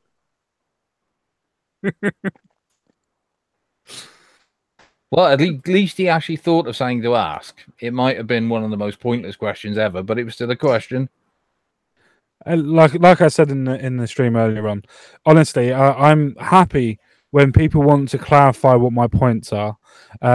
If somebody honestly not necessarily understands but can't grasp what was going on, then I don't have any problem with anybody going, well, what the fuck does this policy actually mean for me? And I think that's the best way of actually talking to things. I think that's the best thing that anybody should do, is just ask questions. Because if you don't ask, you don't fucking learn. Mm-hmm. if you don't ask, you don't know. Or people tend to just think they're right these days, and if they get questioned on it, they get rather pissy and shitty about it. Yeah. No. They get mad because they can't prove their point. Well, you've basically got a lot of adult toddlers out there, the ones who've never been told no by mummy and daddy, and now they've got an idea in their head. They assume that they can still be like that as adults, and that's I think one of the reasons why they're so violent. You know what it's like when you got an unruly little shit of a kid who's going nuts because he hasn't been given the fucking chocolate bar he likes or something like that. That's exactly what they are. They've never progressed beyond that point. So what they really need is a fucking good slap. In some cases, I completely agree with you. But most of them do need a good slap. They do need to realize that there's nothing special about them. That's why I hate some of the ideas of religion. Not because it's up to anybody else what they want to believe. I don't really care on that aspect. This is just my opinion in general. But just because you're a part of religious or a part of a religion in itself doesn't make you special. It just means that you believe you're special. And that's the actual point. It's a case that you believe you're special. The fact is that it's a case of you're just like the rest of us. We're just a small speck on a spinning globe that is circulating the Earth, circulating the sky, sun, and hurtling through space. If you believe in the heliocentric model, We're just giant. Go on. No, you first. You first. We're just walking meat on a giant rock, really. Yeah. Yeah. It goes back to One way to something look at it. we talked about before, which was a lot of the kids who are growing up now, they're not learning one of the most important lessons you need to learn as a human being, which is coming to terms with the fact that you're more than likely going to be completely average at best. Yeah. And the ability to come last in the 100 meters and realize you're shit at sport. You need to learn that you aren't, like common sense says, that you're probably not going to be special. You're going to be mediocre at absolute fucking best. And these kids don't understand that. They've been told, you know, they do sports day and nobody comes last. They're all winners. They're all special. They can do anything they want. Get fucked. Most of them can barely spell their fucking own names right. And to say that, you know, every single theory that they come up with and they think that they're now fighting a culture war because some fucking Marxist professor told them that they are. And they believe all this shit rather than actually, you know, picking up bricks and throwing it at these fucking lecturers and saying, we're paying for this shit. That's what should be happening. No, I completely agree with you on that, Magic Bollocks. It's a case of people have been so indoctrinated to think that they're special and that the life that they lead is what everybody wants to have. They think that they're in a TV sitcom, for instance, where everybody's around to sort them and help them and progress their storyline, or a game, if you will. And it's a case of, no, it's not a case of that. Everybody is living at the exact same time and is trying to get through life the exact same way. The principle of trying to think to other people that, oh, it's a case of everybody's equal, everybody's this, everybody's that, is as I set out in the Constitution thing that I just written. Everybody is equal. It's just a case that everybody's equal in different ways. Just because I can't actually run as fast as anybody else doesn't mean that I can't be as equally as important as what you can be, or was what you are, or was what you were. Equality doesn't mean that you're the same. It means people are treated the same. Yeah, it just means you wouldn't put common sense in the 100 meters. Well, you wouldn't put me in anything apart from falling down from a great height. Hey, mate, it might become an Olympic sport yet, mate. Woohoo! I can win. Yeah. It's more of an egotistical and narcissistic thing, honestly. I'm being like serious for a minute. Usually I'm just like screwing around, being stupid, leaving dumb comments. But I've noticed with a bunch of celebrities, they all like, once they get like big, it gets to their head to the point they think they're all better, and they go through like this crazy phase. Like for Justin Bieber, he went crazy for a while when he first got big. Miley Cyrus, and just like a bunch of Disney stars in general, once they first get big, they just go completely crazy. And as I said, it's just like an egotistical thing, where people think they're better than everyone else.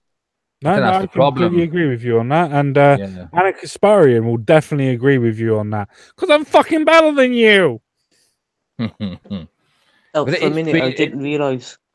it For is a minute, being I told. forgot who Anna was. So It is really being told, being surrounded by people who just tell you everything you want to hear. They do everything for you, and you're, you know, made to be this big, massive superstar. It must be very difficult for it not to go to somebody's head.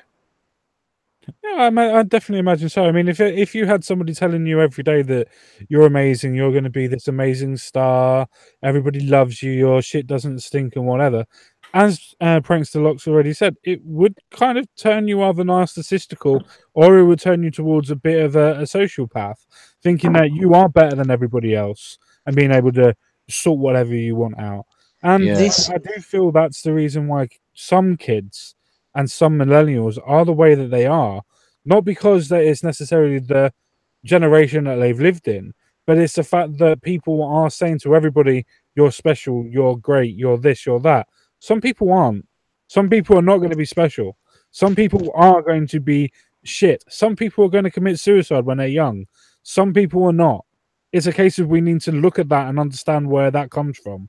You can't understand and help people if you're not willing to talk about the subjects. And that's where we are at this moment, where we won't talk about the subjects. I never knew that Kim Jong-un was a millennial. No, He's a special case. He's kind of loved by everyone. Oh, wait, no, he's not. He's what? a dick. It's Yeah. more of like they're getting metaphorically blowed in a way. Yes. And it's like, if I ever get famous, I'm just saying it right here, right now. Someone smack the crap out of me and bring me to reality, because I'll admit, I already have a bit of an ego right now. So like I'm screwed. But then if you notice with a bunch of YouTubers and stuff, like Logan Paul, they'll usually like when they have the internet mad at them, they usually try to turn it where they did nothing wrong. And I think that's a huge issue. Once you become big, you always think it's everyone else's fault. Hang on just a second. I need 'Cause to if you- completely derail this conversation to take a little bit of the chat. And considering, Moz, that you are technically the co-founder of this fucking idea, how in the hell would you actually think that I would be selling the party, so to speak, to Merkel? And thank you, Memes of Destruction, for having so much faith in me that you think I would do it for only 400 grand. At least everybody knows what I'm like. It's nice to know that even thinking that far ahead, that they think you're just going to turn into a sellout. Apparently Thank so, you. yes. Thank you very much for all the faith out there, you fucks. Well, what's that old English proverb? Every man has his price. Apparently No. so, yeah. I've been preaching that one for a long time, and a lot of them just you will still not can't accept. fucking get it. Yeah, a lot of them just will not accept it. No, I will not answer. It's because I figured out his price, and what a night that was. Yeah, leave me alone on an island with Diane Abbott. So I've got some food. Yeah. That was the amazing thing, is not suggesting one of us getting done up the ass. As soon as I mentioned Diane Abbott, it was like fucking the conversation stops there. Yes, yes, indeed. Okay, here's a question. Right, I'll do it. right. To save the world, everything you love, right? You're given a choice. 48 hours of the most gratuitous, insanely enjoyable, savage sex with Diane Abbott, Oh God! or the world gets destroyed. I'd have to. Yeah, the go world's with gonna the fucking world. burn, mate. I'd have to take the world. I'd have to go with the world. I'm sorry. I would do the sex. I would rather sit on a fucking spike while drinking bleach than ever go anywhere near her clout. Oh, I never said that I would enjoy it, but it's a case of I like the world. The world can be a decent place. It's just a case of trying to make sure that we actually implement the ideas that we think are good, rather than letting people actually destroy what's going on. Mr. Common Sense, you say the world's a decent place. It can be. You've obviously never been to certain parts of Telford. No, Let me I hedge it. haven't. I haven't, but I've also been able to hear what the response was from everybody in Telford and everybody around Telford in the actual aftermath of what went on. So if you can't look at the humanity that's around it after the aftermath and realize that people do care, then it's a case of you need to carry on. You need to realize that people do care. There is good out there. Oh, there is. To be fair, there's a bunch of good people in Telford. On my first live stream, I told you all that if you really want to get a proper seat idea going on, go to a couple of Facebook groups and pages, and you'll see for yourselves what people are saying about all this. Yeah. I don't know if anyone actually went to those pages. I bought it from Cambridge Analytics. But no, Telford Live. To go back, the Facebook page Telford Live. That's an open page for anyone to see. Just go back through their timeline far back enough, and you'll see what the natives tell me they've got to say about anything. Yeah. It's the fact that the media popularizes like negativity. If the media like popularized like more positive input, I feel like there would be so much positive actions, because if you notice or if you look into like people who do a bunch of crimes like murderers, they often like leave notes or something because they're expecting like them to be well known afterwards. And a lot of people do it just for like the attention. There was this one, I can name many examples. I'm not going to name a bunch of examples because we'd be here all day. But if you look into it, there's actually like a lot more good things that happened than the media will show. It's just like completely biased because they know it'll get more attention. There was this one article, I'm just trying to name it off the top of my head, ignore my stutter, but there's this one article where there's a bunch of truck drivers they blocked off a man trying to jump off a bridge, so the fall would be like Oh yeah, I less see of a that. pitfall. They did it on both sides. Hmm? I see that story. They did it on both sides so that the man couldn't jump off because it was covered on all sides, so he had to stop, and they And saved there's a his bunch life of for stuff it. like that. For example, that's not really shown as much between like other crimes and stuff that's more popularized. But no, Does you're that make exactly sense? right. You're exactly right, Mr. Lark. It's a case that there is the media that popularizes the idea of misfortune, destruction, and the ideas that war and things like that sell. Because unfortunately, us as a human race, we look at people that are in distress and we think, thank fuck, it's not me. And unfortunately, when we see good stories, most people do feel warm and fuzzy like when they read the stories, but some people feel jealousy towards those type of stories. It doesn't sell, unfortunately, as much as what bad stuff does.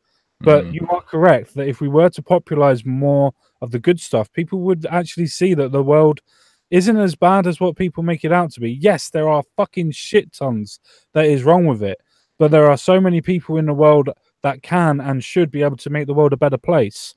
Everybody's not a cunt. Some are, but not everyone. Yeah. No names mentioned on this stream.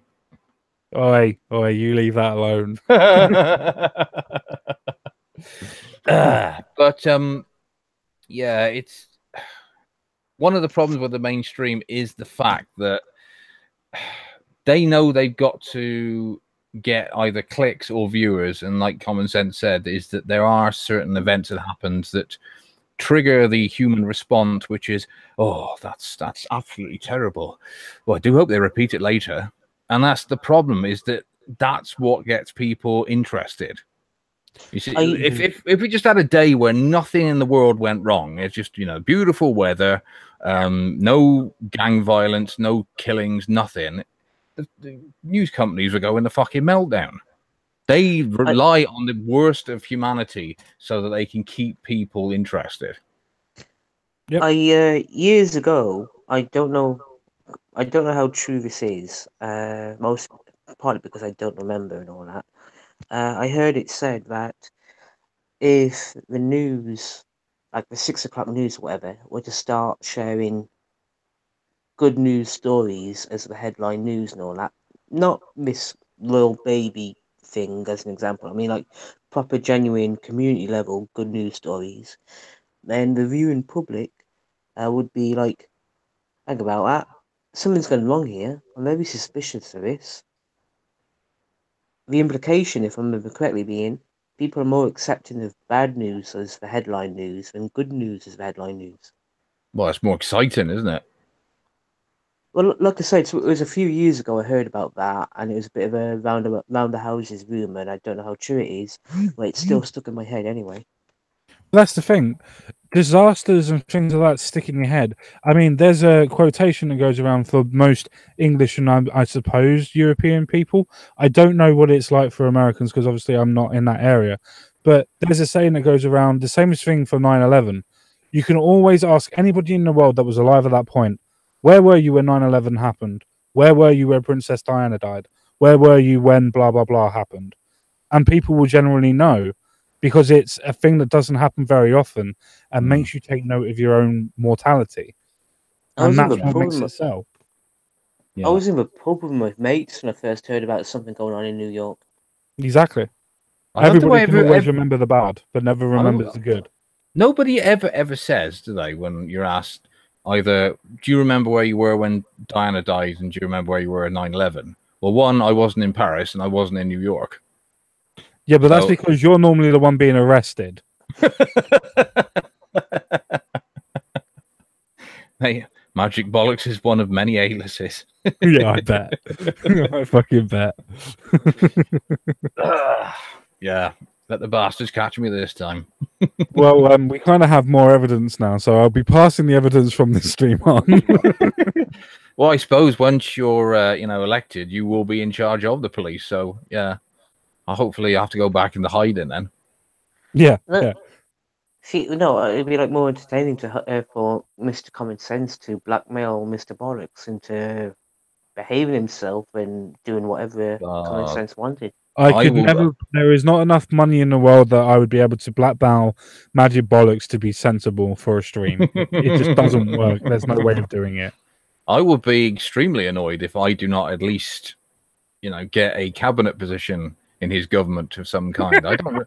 Even if he has to invent, like Ministry of Silliness or something, as long as I've got something to do. No. See, it wouldn't be the Ministry of Silliness. It would be the Ministry of Jesterism. Ooh, I like that. Do I get the hat? Make sure you got bells on the end. Absolutely, I'll do that. How much is it now? 125 grand a year. Well, Plus, I wouldn't say that. I just What? wanted you to wear that hat with bells on, so I could call you a bell end. Oh, mate, I don't care for 125 grand and an index-linked pension. I'll fucking wear my mother's underpants if I have to. True. Yeah. Fair Washed enough. or unwashed? Doesn't Both. matter. It doesn't matter at that point, Yeah, does it? and she's still in them. I assume an American can't run. Unfortunately, no. I Okay, can't I just even have to take pull in any. the numbers. I can't even The- take any funding off of you either, or Well, anybody. I can't the- take any the funding only- off of anybody outside of the UK. The, As I the said, only I'll just have way to pull in an Obama. No worries. the only way Americans would be eligible to run is if you surrendered your independence and returned to the British Empire. Yeah, that's not going to happen. They'll arrest me for my bulldog that's now a Nazi. I can't do that, dude.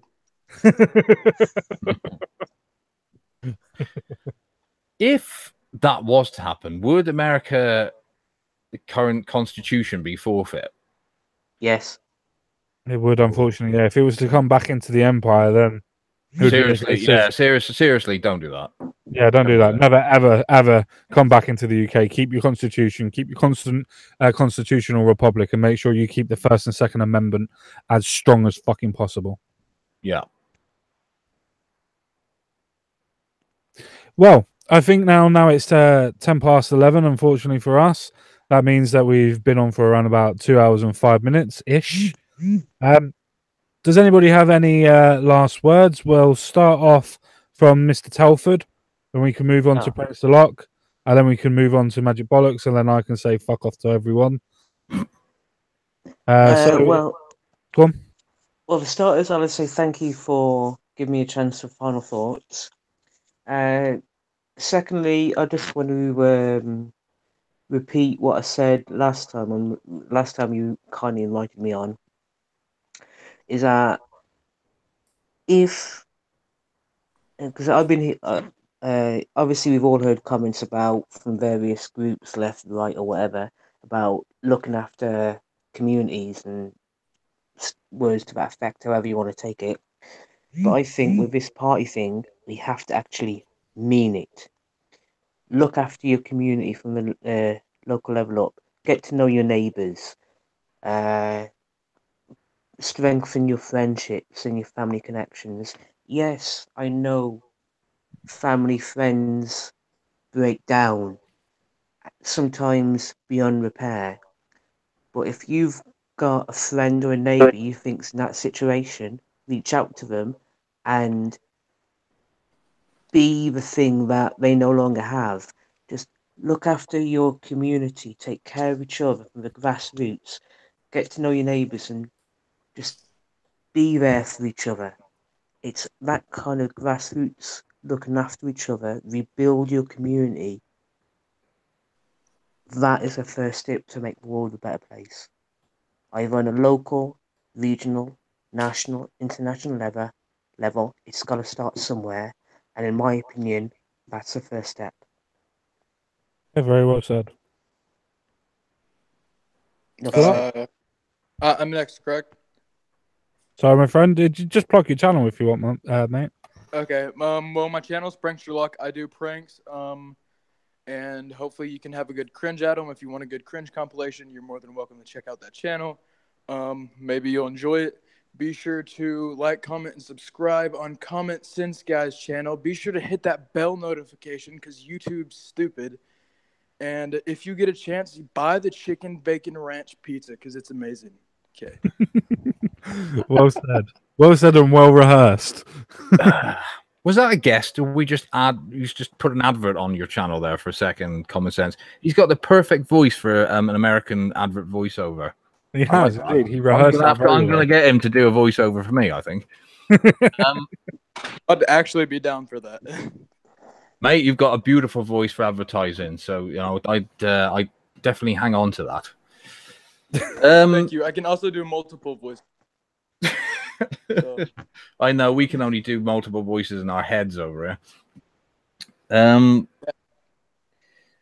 another I must story. admit, Mr. Telford sort of stole my thunder a bit. He's come up with such a very nicely worded final word, which is he's sort of come up with what Common Sense's party actually wants to achieve, which is people getting on with people again, sharing a common culture and interest, and us all working together for the greater good.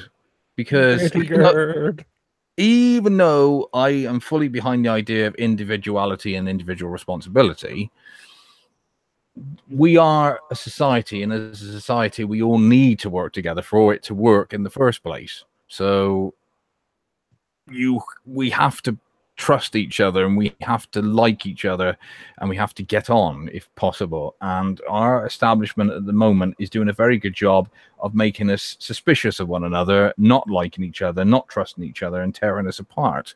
And that's probably good old-fashioned divide and conquer, as well as allowing certain people to make a lot of money out of it at the same time. So that's why I actually hope that what Common Sense is doing is either itself going to lead to, you know, a new kind of political movement, or at least inspire one to come along that will sort of challenge the status quo. Because the one thing I must admire about the Yanks is the fact that any man, any American, can become president of the United States. Admittedly, you probably need a lot of money in your bank to actually afford to do it, but it gives you that hope that it won't just be another like Obama was, just another, you know, latex puppet that was put in front of the cameras, you know, with a supposed personality, but was really nothing more than just a string puppet of the bankers and the globalists. And we don't have that at the moment. We have this horrible two-party system where you're either going to get Labour or you're going to get Tory, and it gives a situation where they can either be as they were in the sort of 90s and noughties, where there was a fab packets of difference between them, or you'll end up in a situation like we've got now, which is they've just gone to the left. The Tories have shifted left, and Labour have gone, well, there's not a direction yet that can describe how far to the fucking left they now are. We don't need that. We need a party that will say to the people, what do you want? What do you need us to do?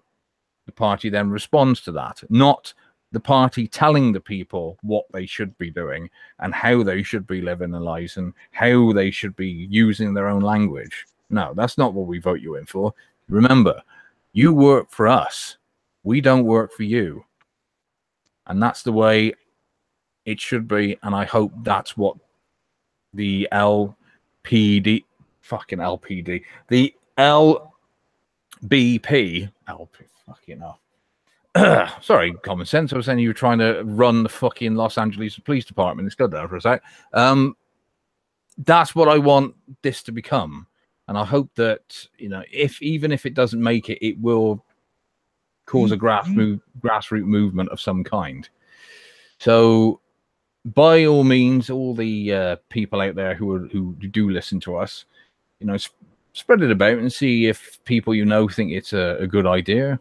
And, you know, would they be up for the idea of having a new political party that they could get behind and support?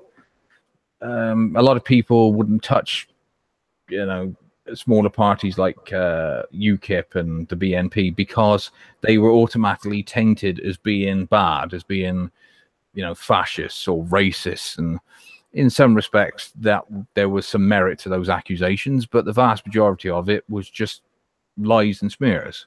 And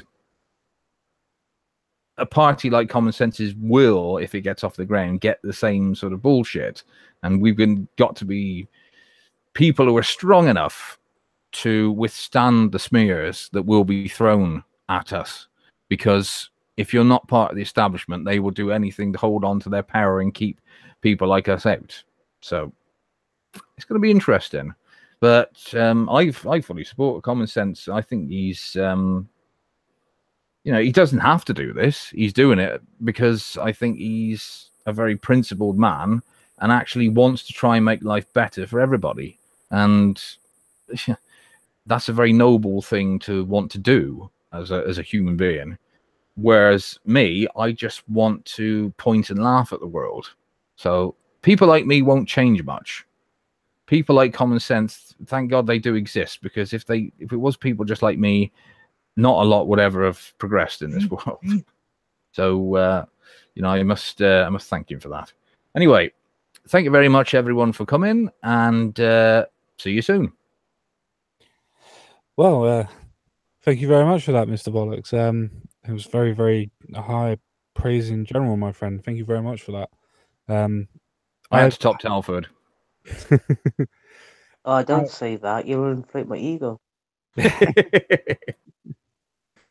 I do have to say I am very thankful for everybody that has given me any sort of form of support, whether it be questioning what's going on, telling me what they have problems with the party or the idea in itself, or whether it be just coming on a live stream and just coming on and just talking in general. I'm very, very thankful that people think I'm a principled person. I'm very happy that people think that I'm doing this to change the world.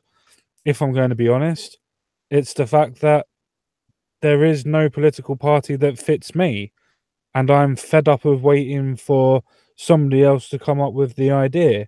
So if it's a case that I have enough political backing, or as somebody like Means of Destruction has said many times before in the chat, if you build it, they will come.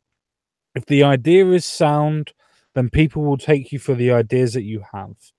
If people want to look at me and think that I'm going to be their savior, I'm not going to be your savior. I'm not going to be the person that's going to change the world because I'm on my own. The ideas in itself still stand with all of you. They don't stand with just me. They have to resonate with everybody. It doesn't take one person to change the world. It takes the world to listen to that person and change with it.